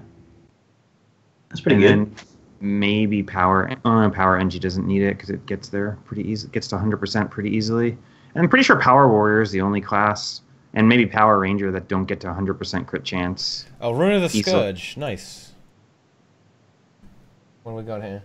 Wait, what the what the fuck? Oh, yeah, because barrier scales with healing power. This is shit. Okay. Yeah. Yeah, okay. Do they have... Did they show the Renegade? Rune of the Renegade? Wait, what? Guys, hook us up. What runes have we got? Oh, I happen to know what the Rune of the Renegade is. Oh, really? I don't think it's been shown in game yet. Just go. Leak. Go. Is it the 7% Condi modifier? Yeah, it's the Scholar. It's like the pure DPS Condi rune. Condition damage, precision, and 7% Condi.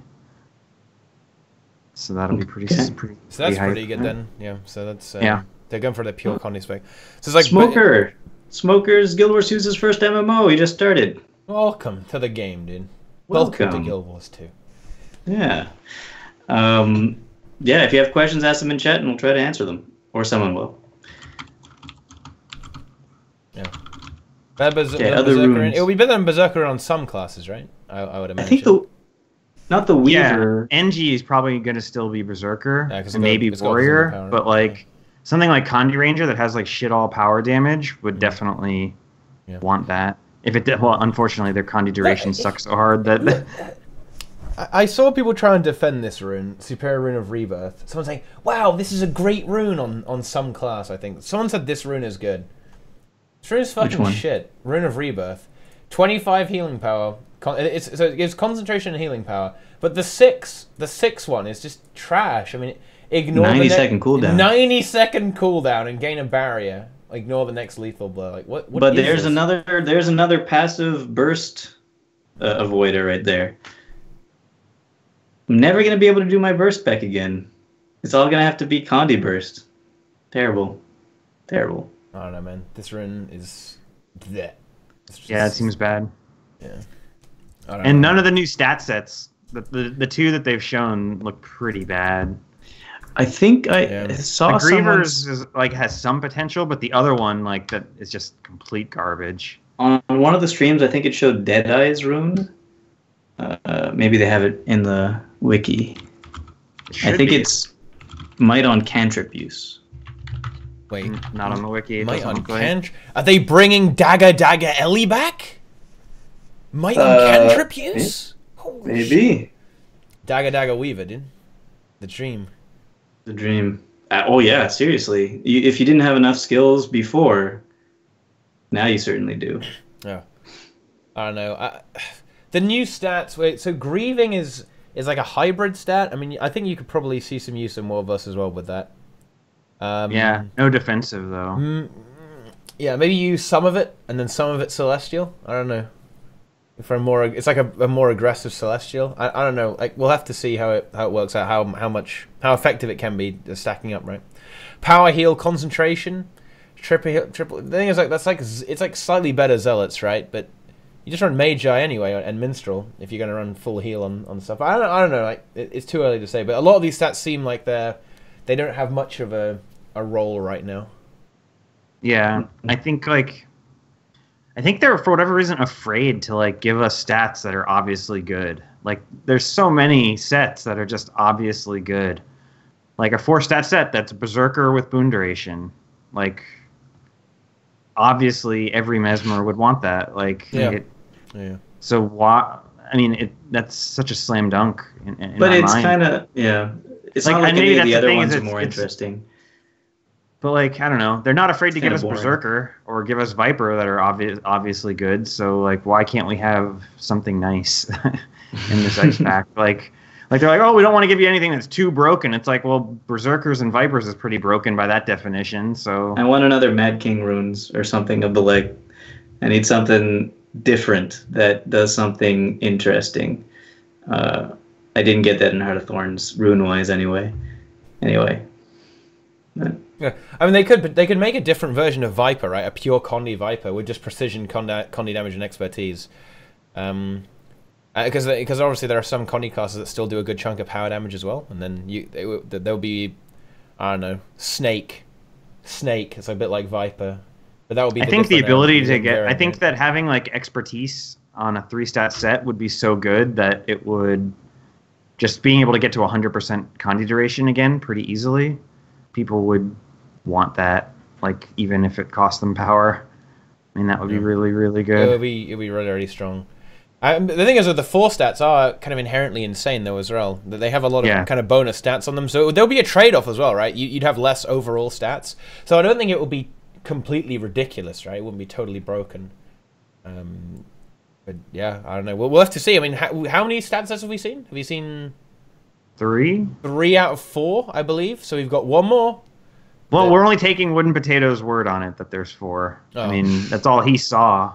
Oh, okay. Or I don't know. I suspect there's going to be more. Because there was way more. There were a lot in HRT. Yeah. So, and there's Heart of Thorns PvP runes that don't even or PvP amulets that don't even the combos that don't even exist in PvE yet.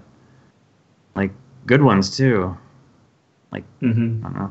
There's plenty of room for them to add more. Yeah. If you had a 3-stat set that everything was at equal level, what would you want those 3 stats to be? Condi damage, Condi duration, and precision. Okay. Probably. Yeah. That's the one that precision, stands out. That's the one that you'd feel bad having that much precision and that low Condi damage, but being able to get to 55 or 60% Condi duration from gear is just because then you could do all the rest with Vipers or whatever. And come out. Because usually it's 1200, 900, 900. So you could do a 3-stat set with 1000, 1000, 1000. I wonder if they'd ever do something like that. Probably not. Probably not. Well, they got to save something for the Char expansion coming up 2 years from now. Char expansion is that Char themed expansion? Yeah. we got the humans go and kill all the Char. Easy. Are there Char in Cantha? Is that why we're going to Cantha then? Oh. Char. I hope we have to go to Cantha. That's well, we've done Alona, so where else can we go, man? There's no other place to go. Yeah. I mean, that's got to be the last. Cantha's got to be the last expansion where they're like, all right, we need to cash out. Guild Wars 2's had a good run. Let's cash in on that last bit of weeb money before we go. The weeb money. You gotta get Cantha expansion. Boom, we're done. Yeah. As the tagline is that they put anime in. Like, anime is real in interior, guys. They put anime in. Oh, it's all. We already have bunny ears. Oof. It's been in for a very long time. Oof. Yeah. No, I mean, definitely, what we need is, guys, we need power, precision, ferocity, and concentration. 4-stat, the optimal Mesmer Gil stat. If that isn't in the expansion, please put it in the game. So pissed. I really hope that's the last one, because right now, like, Mesmer Gearing is kind of, feels bad, man. But no, they need to put that in the game. Anything with concentration but no toughness or vitality attached to it. Like, they have it in PvP. Why can't they put it in PvE? Yeah, they could quite easily, but I think they're afraid of it being too good. But like the only class that would use it's Mesmer, so like it's not like it's going to be like 8 people running it in every raid. It would be 2 at most. Yeah, and that's assuming that you even run a whole bunch of chronos, right? I mean, you might end up only running one. Yeah, you might end up running one, right? There might be a better way to do that, and that would be. And that's one of the reasons why the balance for the expansion is so exciting, right? This is where we're truly going to see a bit of a meta shakeup, because finally we have something that can actually compete with the other elite specializations, right?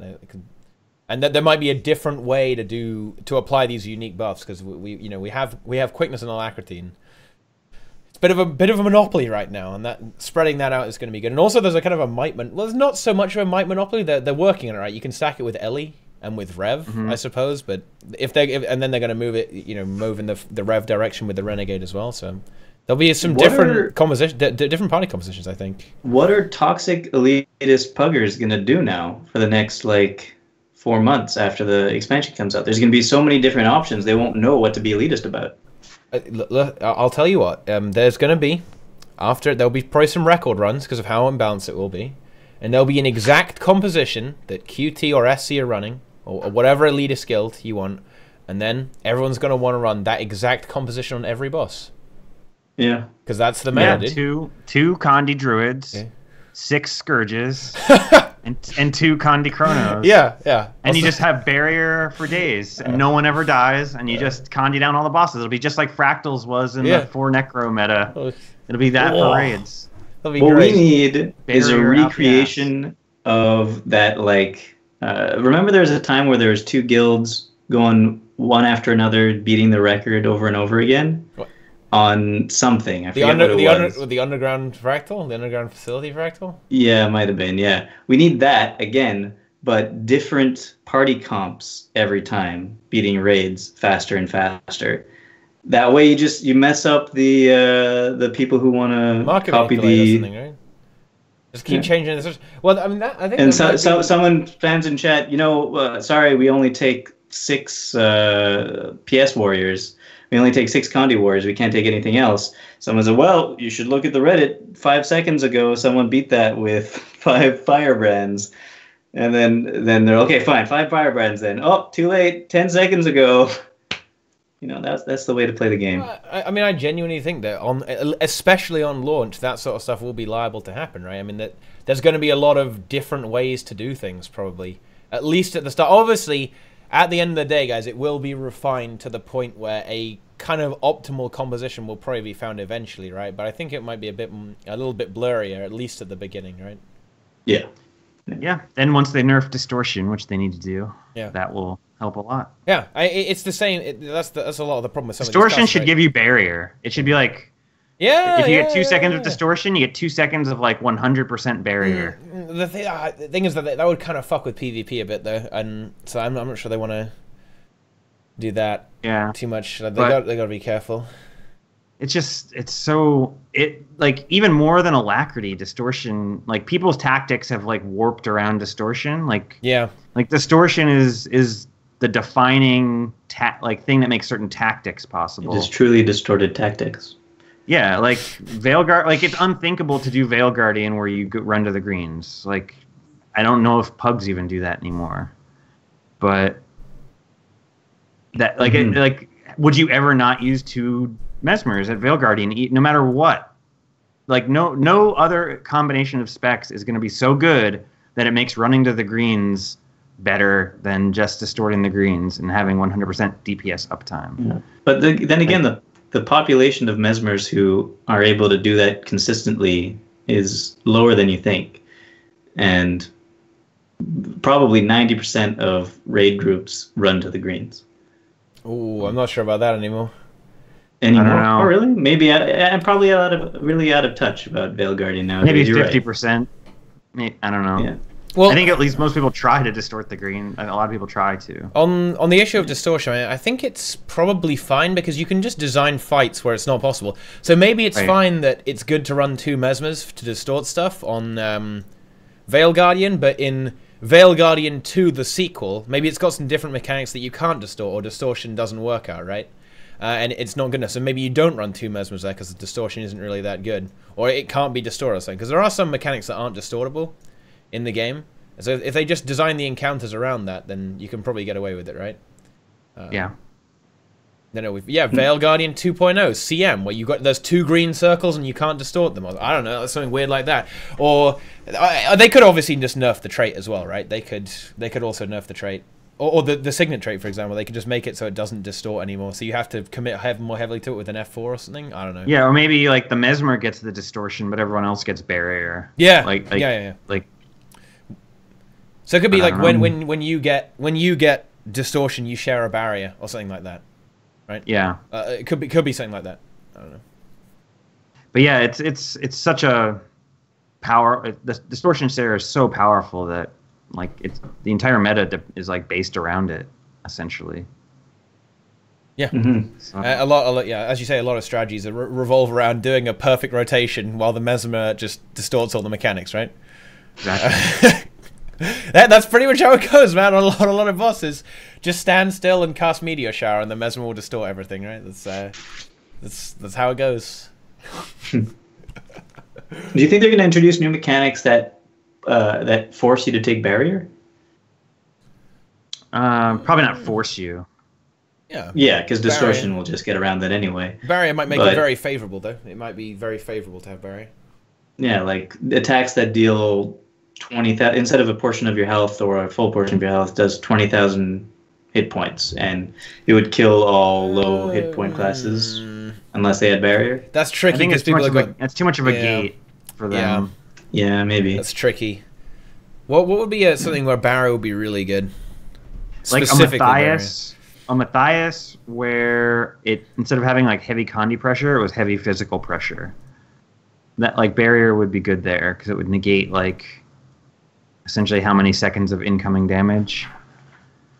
But yeah, like Matthias would also be just good for barrier as it is, just because so many people, there's so much damage that people can't avoid at all. Just where it just mitigating the little passive procs would be really handy, right? And that would be pretty strong for where just having a barrier will be good. But yeah, I can't think of anything specific off the top of my head. But who knows? Maybe there will be. Maybe there will be. Yeah. Maybe they'll start making bosses harder again. Hey. I mean, Wing 2, like bosses were genuinely challenging, at least during progression, like genuinely hard. And then I think they got a directive from above to maybe tone them down a little bit. I don't know. Well, I don't know. I think Wing 3 can still be a serious clown fiesta, man. Yeah. I think, but that's really all about tactics. Like, yeah, if you try for one orb KC, like you could wipe like 8 times before you get it. Like, sure, but like I don't know. If you play it safe, like I think it's all. Like if you clear the orbs at Zera or clear the shards at Zera, it's so much more reliable than like trying to like do the DPS strat. But I don't know. Plus, Wing 3 sucks. Yeah. You don't like Wing 3? There is that. No. I think it's all right. I think Wing 3. I mean the bosses look, or the 2 bosses look cool, but I don't know. I think Casey is a good boss though. Honestly, I think it's a pretty good boss. Once they work out the bugs, it'll be really good. And Zera as well. No, I don't know. I kind of like Wing 3 honestly. I don't mind it. I think it's good. Like Escort is obviously whatever, but Zera and Casey I think are pretty cool bosses. They got some unnecessary kind of fluff in them, but it's still pretty cool. What do you think the storyline for the next Raid Wings are going to be? I was hoping for Tomb of the Primeval Kings, but from what people have data mined, that's not going to be a raid. It's going to be an actual place you can just go in the open world or something. That's cool too. Well, they could have a raid instance in it though, right? It could that could be like the raid portal. Yeah, or and that would be a good side story to have because that might not be relevant to the main story anymore with the Tomb of the Primeval Kings. So we might be able to go in there and it will be a side story, and not trigger the lore people too much because that's obviously the direction they want to go in. But I mean, the real key is if it's going to have repeatable challenge modes, right? Because as I understand it, they are looking to go in the same direction where the normal mode will be pretty easy, and the challenge mode is going to be the real encounter. Like, well, I don't want to speak for him, but Paul, in my mind, has certainly kind of implied that. He was talking to us on stream a few times, so that has been implied that that's the kind of direction that things will be going in. So, like having an easy mode and a hard mode for the people who want the challenge. But obviously, that is kind of not going to work unless we have a challenge mode that's repeatable, of course. Because otherwise, people are just going to just squish the easy mode all the time, right? Yeah, and it has to have different rewards, nicer rewards that are repeatable. I don't think it even has to be nicer, just repeatable. Yeah, I mean, if you do challenge mode for your weekly reset, why not just have it give you double whatever? Like, instead of 4 gold, 8 gold. Like instead of 1 exotic, you get 2 exotics. Let's get crazy. Like, I don't know. They could do it. I mean, they figured out how to do it to make fractals challenge modes. Yeah. So why? I mean, it's not like insurmountable that they can't do the same thing with raids. Yeah, 100%, and it won't even be too obnoxious. I mean, you can do the challenge modes in Wing 4 pretty consistently, right? You can get good at them. Same with the fractals, you can get good at them and do them very, very consistently. And that's what people are looking for, a challenge, right? And that will be the way to do it. A double rule. Or you just do like fractals and you get like a special token that from doing the challenge modes that you add up to buy some elitist infusion that makes you stand out as an elitist. Yeah. Just have like a toxic cloud around you. Yeah, exactly. Just a massive toxic cloud, so people can't see you anymore. Like, it completely obscures your character. Interesting question from Tritobite in chat. Actually, where do you guys see legendary insights going in the expansion? Because obviously we're already at the stage where they're totally useless now for some people. Well, for quite a lot of people, I guess actually, who've been doing the raids every week, and they are just sitting there gathering dust in the old bank. I guess they also have to be exchangeable for some sort of either not legendary weapons and not legendary stuff, but maybe just new skins or for money. I mean, you can get discounted. You can make precursors with them, which is like discounted ascended armor. But I don't think anyone who has 3 sets of legendary armor doesn't need more ascended armor. Yeah. So that's not like the most enticing thing. But yeah, they could let you salvage them for something. Even salvage them for a gold each. Like that would be worth. That would gold each. Yeah, I mean maybe. Especially considering that, like, let's look ahead like a year from now when you're getting 28 insights a week. Like it's not nothing. It's a lot of effort for 28 gold. Well, plus your normal rewards. Yeah, plus your normal rewards. Yeah, but like, we're going to hit a point in the next 2 years where you're getting like 100 gold a week from raiding. Mm-hmm. Yeah, well, and that's an interesting thing about ascended gear, right? It's going to become so hilariously worthless by then. You're going to be getting so much ascended gear constantly from raids. It will be pretty amusing, right? There'll be a lot of exotic drops as well. I don't know what they're going to do about this because they're just going to keep inflating it over and over again, and you're going to keep getting more and more fat loot constantly. It's the AIDS thing is that if there are any good new stat sets in Plenty of Fish, you're going to not be able to get them with all the magnetite you've got saved up, because that'll just be HOT stats. So it's actually going to be hard to get full ascended new stats out of the box. You'll probably just magnetite's not going to work. No. I mean, for the expansion, there'll probably be a new raid currency. Yeah, I would imagine. Yeah, but I mean, getting like, let's say there is like the Berserker with wound duration. Like, how are you going to get ascended earrings for that day one? Like, there's going to be an actual like process then to get that. If that's the case, if they're going to change magnetites to something else, why not change legendary insights to something else too? Well, they could. There could be like let's say, I guess because they've pretty strongly hinted that we're going to get legendary trinkets for all slots. So maybe the raid will be the legendary amulet, and there'll be like a new type of insight that you need for the amulet. Or like just legendary insights. Maybe you just have legendary insights. Yeah. Or mega insights that you have to craft out of legendary insights to make a mega insight or something. Gift of insights. Gift of insights.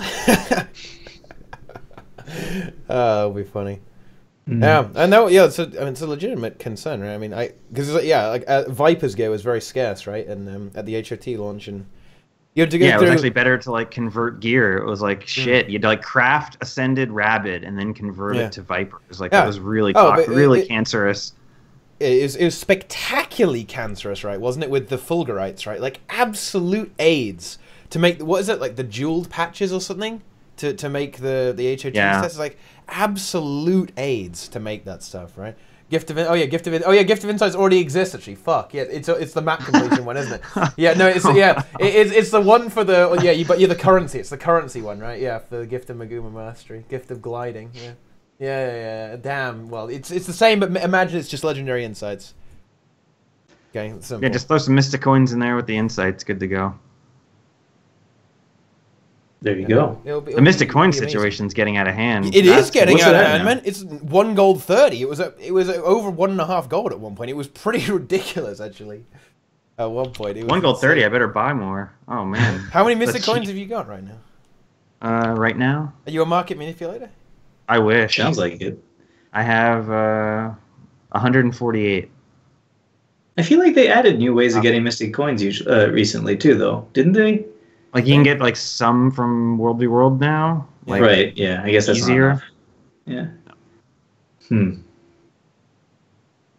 But yeah, that's it. Just not that big of a deal. It's just inflation. It's been 4 years, 5 years. Well, I mean, maybe they'll dump a lot in the expansion. You know, this is kind of the expansion is a time when they can kind of play with the economy, right? They can drop a huge amount of extra currency and extra materials into the game with that stuff, right?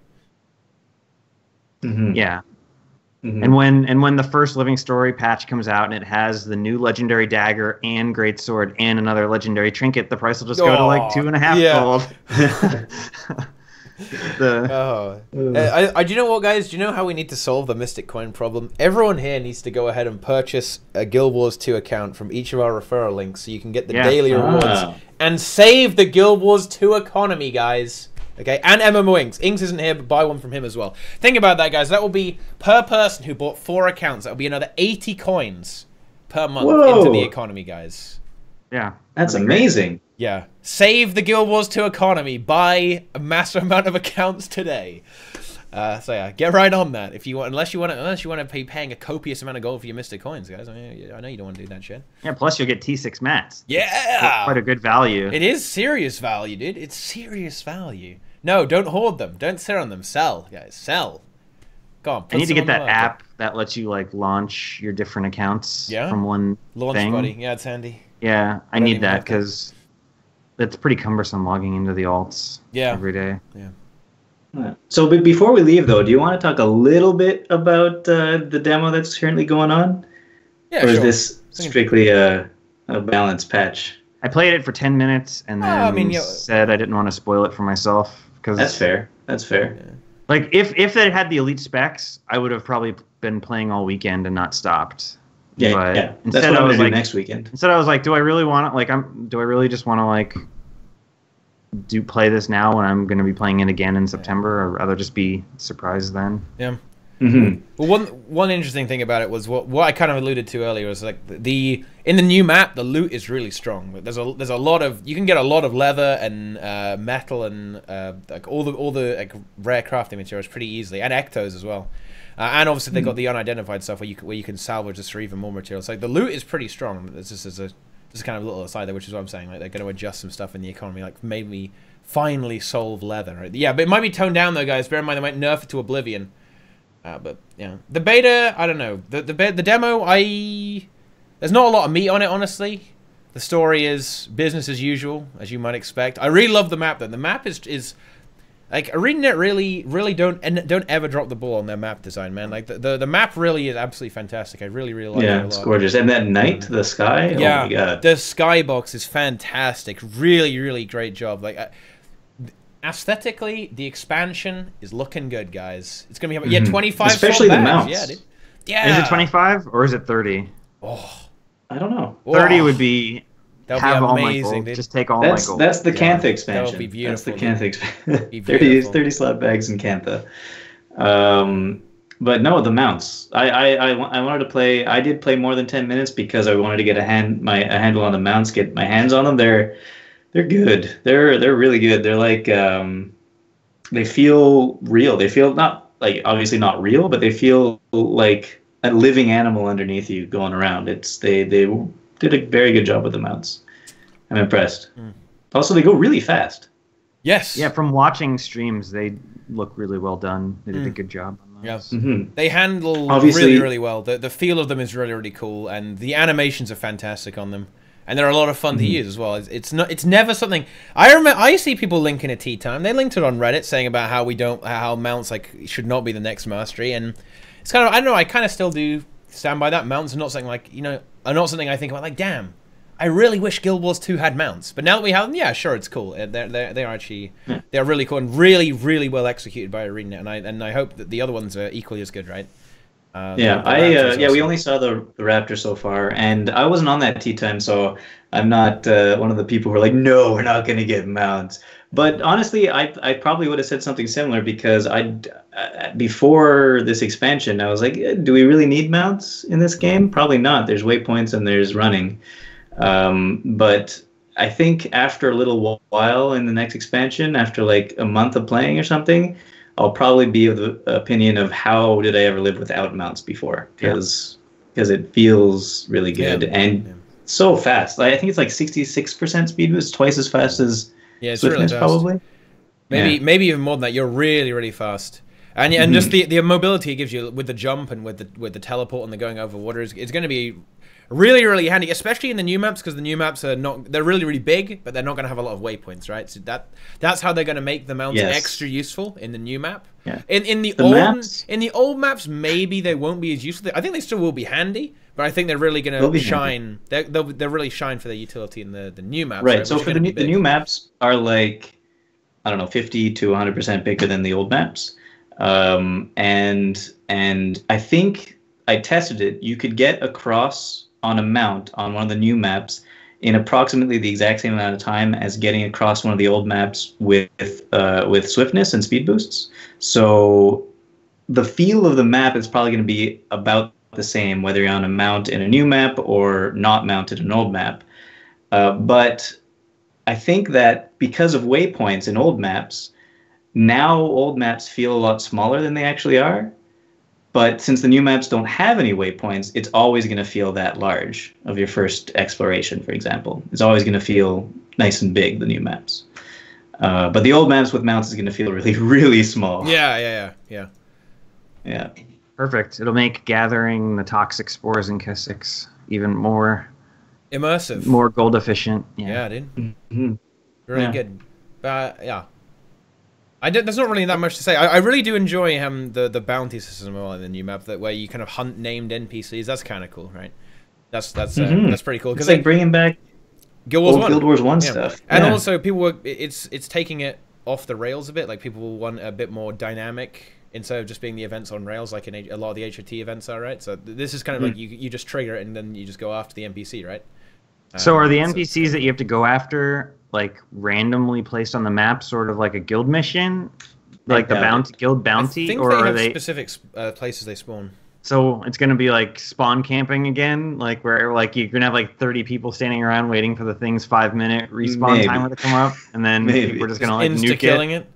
Well, I mean, some of them they'll probably level it the fuck up, so like you can't. It would just fuck you up, right? It's gonna. They're pretty fun. I did 3 of them, and they were pretty fun fights actually. They all have like really interesting mechanics. It's they're pretty good. Yeah. It's another great thing about the new map, like the creature design and the actual mob design. Again, is like really high tier. It's really excellent. Yeah, it's great. Like all the new mobs are really cool, and some of them are fun, right? And the races. Balthazar dogs fucked me up in the demo, like in that first little instance. Oh really? Like, I ate the fire breath, thinking like, okay, what's this gonna be? And it's like, okay, 30 stacks of burn. Oh my god!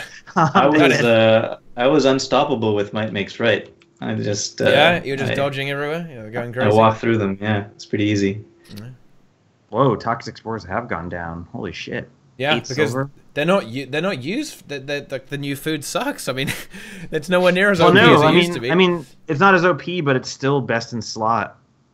Yeah. What, the toxic focusing crystal? Yeah. Is it really still best in slot?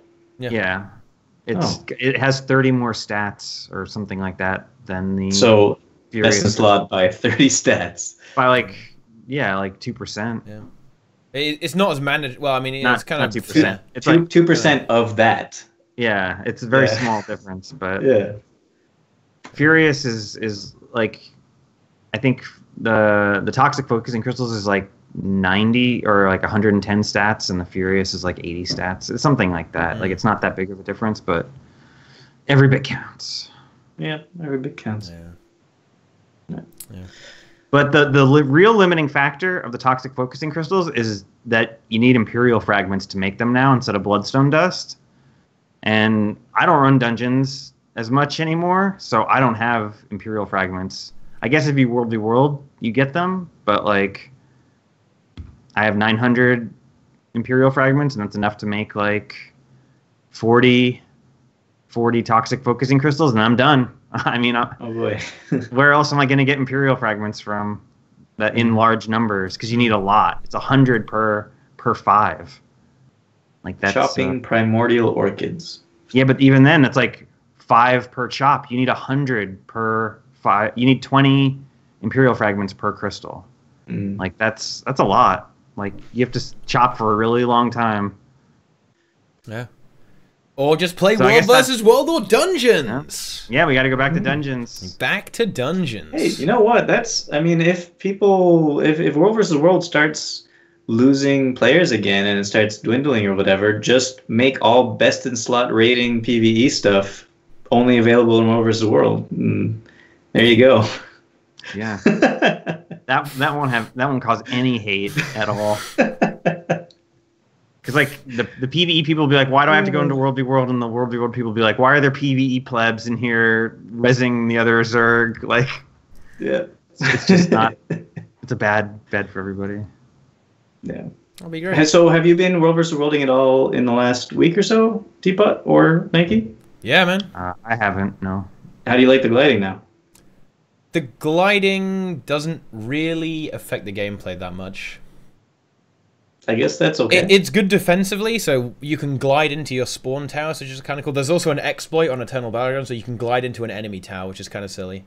Yeah, that should not be there. Yeah, there's a camp you can glide from, and if you put stab, the stability lasts long enough that you can just glide into the enemy tower. Okay. You can glide into Overwatch, which is kind of funny. But I don't think it really affects. It's really convenient. It's really cool. You can kind of chase people down or take shortcuts, which make getting around the map a bit quicker, which I really like. But it doesn't really. It's not like fucking anything up. It's not like saying, "Oh, this stupid game mode gliding has ruined it." No, it's not. It's not like that. It's just like a quality of life almost. It helps you defend stuff and helps you get around the map after you cap stuff quicker. It's nice. I guess that's all you could really ask for. Yeah. Yeah. I don't. Apart from the exploit, I don't think it has any negative impact really. Good. Great. Yeah. Okay. Yeah. It makes defending. Mounts will be here soon. Yeah. And don't think they won't put mounts in World versus World, man. If they do it, it won't be right away. Obviously, they'd have to wait until everybody has Path of Fire, or at least most people have Path of Fire. Otherwise, there'd probably be an outcry of World vs. Worlders who are like, "You're making me buy this." Otherwise, I honestly, looking at the elite specializations, I think you're gonna have to buy it anyway if you want to play World vs. World, man. Oh yeah, Spellbreaker. Fair enough. Yeah. I don't know, dude. It's gonna be pretty good. I mean, honestly, a lot of the HOT stuff will still be really good. Like Chrono will still probably be really good. Tempest support will be really good. Reaper will probably still be really good, maybe, unless it depends how much they butcher it, right? Yeah, there's still going to be really good HOT saying, stuff, but I think a lot of the Path of Fire stuff is going to be damn good in World Bus as well. But as Roy was saying, the mounts probably not in your usual World vs. World maps because they're kind of too small for mounts. Mounts are really, really fast and would kind of make getting around a map trivial. Yeah. Desert Borderlands. That's what they need. They need mounts. Well, we have gliding in Desert Borderlands now. It's great. I don't think it needs mounts. Yeah. Fair enough. I mean... Yeah. I would love to see think mounts in make some it too fast. form. It removes like all the movement, and like you need the movement still needs to be relevant. If you put mounts on it, you're gonna be you can run from one side to the map. You can rush their garrison really, really fast. You know, that's. That said, I would love to see mounts in some form of PvP, World vs. World kind of thing. I just don't know if the current maps can house them. They might have to come up with some new form of combat fight thing that would allow it. A bigger map, instead of 4 maps, just 1 map, and it'll be some sort of fight. I don't know how many people. Guild versus guild. GVG? Like the new GVG. guild arena that's got a hole in the middle? Is that a thing? Yes. Oh, yeah. It's got a hole in the middle. It's great for GVG. Yeah. Yeah.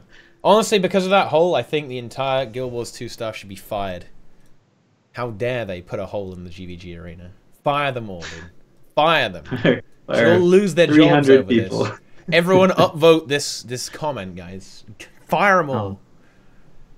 Yeah. You got anything to say about the new map, Boots? I mean, I don't really have that much to say. It's a cool map, really cool. Yeah. It gives me hope for the, well, not really hope. It gives it confirms my hopes for the new expansion that all the maps are going to be great and very well designed. And yeah, I know it all looks really cool. I mean, that's not. For me, that's not kind of the meat of it. That's not really the huge meat of the expansion. It's not just like the maps. It's a great map, right? But I want to see the new elite specs. I want to see the new PvE content, the new raids and stuff like that, and how everything pans out in World as well. I'm kind of, I don't know, like me and you, Boots, were kind of like, well, everyone here really. It's going to be like playing with the new builds. That's going to be the kind of the big content of the expansion, right? Especially you. You know, that's the thing I care about the most. Yeah, but honestly, I am also excited about, because seeing the new map and being in it a little while, it does feel like it's a different feel than like the last expansion, a different feel from Verdant Brink and stuff like that. Because Verdant Brink, when you play the story and you play through that map, it feels like you're trying to get through it. It's not really. You're just trying to get through it. The story was trying to push you further and further into the jungle, and also you yourself probably it's not really an enjoyable experience in the jungle. You kind of just want to Verdant Brink, like the trash mobs were pretty strong, and and there were a lot of dead ends where you'd be on a path and it would just come to an end, and you're like, oh, I guess I need to level up this master or else I can't go any further. And then I don't know. Yeah, I agree that Verdant Brink made it getting from Verdant Brink to Auric Basin felt like a chore. Yeah. I felt that way in a lot. Like maybe not Tangled Death. You got a little more exploration. Yeah. The underground is really cool, but yeah, most of the maps in Heart of Thorns, it felt like I was just trying to get past them, get through them. But this map, for example, we only got like 70% of it or something. But this map, it felt like it's more of a place I could just kind of hang out and do fun stuff in. Like there was a bunch of activities that are available in it, and there was no like impetus. There was no reason for me to like rush through it. It's just kind of just explore at your own pace. And there's nothing that's really screwing you over. There's nothing that's hugely screwing you over either with regards to the mobs or anything. And there's a cool exploration feature as well. There's loads of like mildly hidden locations that look really cool. Like there's hidden caves and stuff like that, and like tunnel networks you can go through. There are access points, stuff you can climb on, stuff like that. But it's certainly a much more open and kind of welcoming experience, right, with regards to the map. And I think that's something they're kind of going to go with because. Yeah, I mean, without the masteries, navigating the HOT maps it's annoying. It's pretty annoying, and I don't think that will be the case because you kind of already have the mount, right, or at the beginning, and that will pretty much get you to most places. There'll be some places you need the other mounts for, right? But I think they will try and make it so there are multiple ways to approach each obstacle, which will be really cool. I think. Yeah. Yeah. Speaking of which, we've found out finally that you could only dismount when you're touching the ground. So there's no mount/glider combos, no jumping really far, really high. You can't do the Yoshi thing where Yoshi jumps and then you jump off Yoshi. The combo jump. I was told that the reasoning behind that is because it would make the Jackrabbit mount like best in slot, and nobody would ever pick any other mount because you could just jump really high and glide wherever you want. Yeah, and that's it makes sense, but it is a little disappointing, but it makes sense. So I guess I wonder how they're gonna. I mean, I think you guys talked about this in last TeaTime. Like, how far into the X Pack till we have the elite specs unlocked? Like, are you gonna have to get every hero point in every map to get them unlocked, like in HOT, or are they gonna give it to us early? It seems like everybody was pretty happy once they scaled it back from every hero point to half the hero points. So. And nobody. Now we all have like I even have proof of heroics saved up because like what are they gonna do about that? Like, I've got a lot. I got a lot of proof of heroics. I got 8,000, I think. Proofs of heroics. I mean, I'm not against just giving people the elite specs off the bat because I mean the fun of the game is going to be playing the elite specs and the new content. Like, yeah. I think maybe they put it at 500 or something, so you can't fully unlock it. And you have to do some of them. Yeah, maybe like. You get a reward for the first map, like I don't know. Yeah. I don't know. They're not making it take too long. Again, would just be a mistake. I think there's no. I mean, there's no real point to withhold it from people. Like, what? I mean, what do you gain by withholding it? Well, I think they will be sticking with the same system. I think it will just be a number of points that you need to unlock. But I mean, it would, in a certain sense, it would be nice to have it attached to the lore in some way, have some kind of thematic element to it. To go through the story and unlock the elite specialization, but you could do it pretty quickly. Right? You could learn it in the first story step or something, like very early on within the story. But then having to do that every single time would maybe get a little bit tiresome. Maybe you just unlock all of them at once. But I don't know. It would be cool to have some kind of story. But then again, maybe you could have a story attached to the weapon or something. Instead, if there's a story step particular for each different specialization, that wouldn't get tiresome because you'd have something different every time. But if it's if it's tied to a story step that's the same every time, then probably not that great idea. Yeah. I think it's very likely that we get them very quickly, and you might honestly, if you have proofs of heroics, you might be able to unlock them just immediately. If they go with 250 again, you can easily have over 250 just by unlocking everything on the map, right? By using proofs of heroics, and if you play World versus World. You've already got a lot of those, and you're going to be getting even more of them as you go into the expansion. And well, I mean, eventually, I guess they will add the proof of heroic vendor for the POF ones as well, right? So you can just unlock all of those. Do they add that on launch? What if they make it proof of? What if they make it proof of like desert heroics or something? Oh, exactly. And it's a new currency. It's new currency. But the same thing, basically. So World vs. Worlders would still have to play World vs. World for 2 weeks to unlock it or something, or 1 week. That makes some sense, but you still run into the problem of World vs. Worlders going, oh my god, I got to rush to PvE to get my stuff now. I can't afford to wait 2 weeks. Yeah. I need to have my specs now. And the new runes will be really good as well. Proofs of heroics are a very valuable thing, guys. Get into World vs. World. Being able to get all the new sigils and runes pretty much immediately will be very, very convenient for you if you happen to have proofs of heroics. So Frost says that would be terrible. And I mean, maybe it wouldn't like instead of World vs. Worlders being able to get it immediately, they'd have to wait a week. I guess it would be not the greatest, but they had to do that for Heart of Thorns anyway, right? Like, Proof of Heroics only existed a little bit once Heart of Thorns came out. They had to get the Proof of Heroics. Well, they created them. Well, they created that vendor option for the reason that World vs. Worlders didn't like that they had to go unlock the elite specializations. Yeah, exactly. So they'll still get it.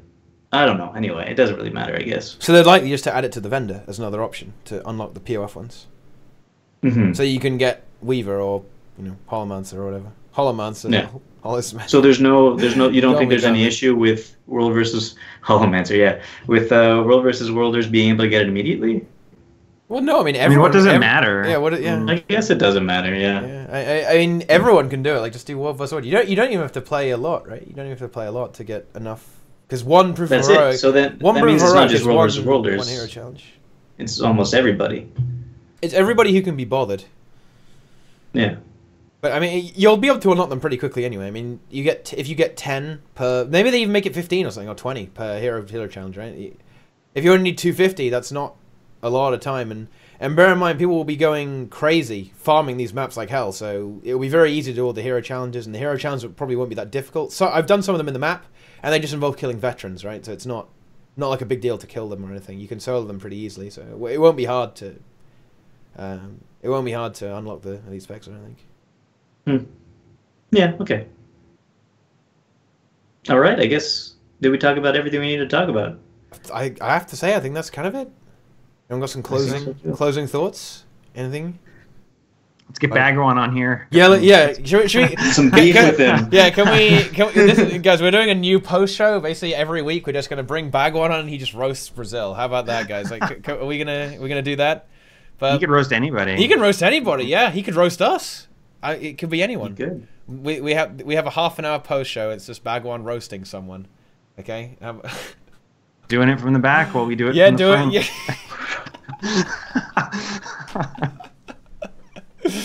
Yeah. But yeah, I think that's it, guys. And let's just talk about ourselves instead of the game. Instead, Nike, you have joined us here after a long and arduous raid with Zera and Demos. What are you up to these days? What are you about? This Warrior I'm memes. about streaming 2 to 3 times a week on my Twitch channel and recording like 1 video a week for my YouTube. And that's pretty much it. Nice. If you like that stuff, check it out. Check it out. And then in the top left corner, still here, it is World of Boots, World of Holomancers.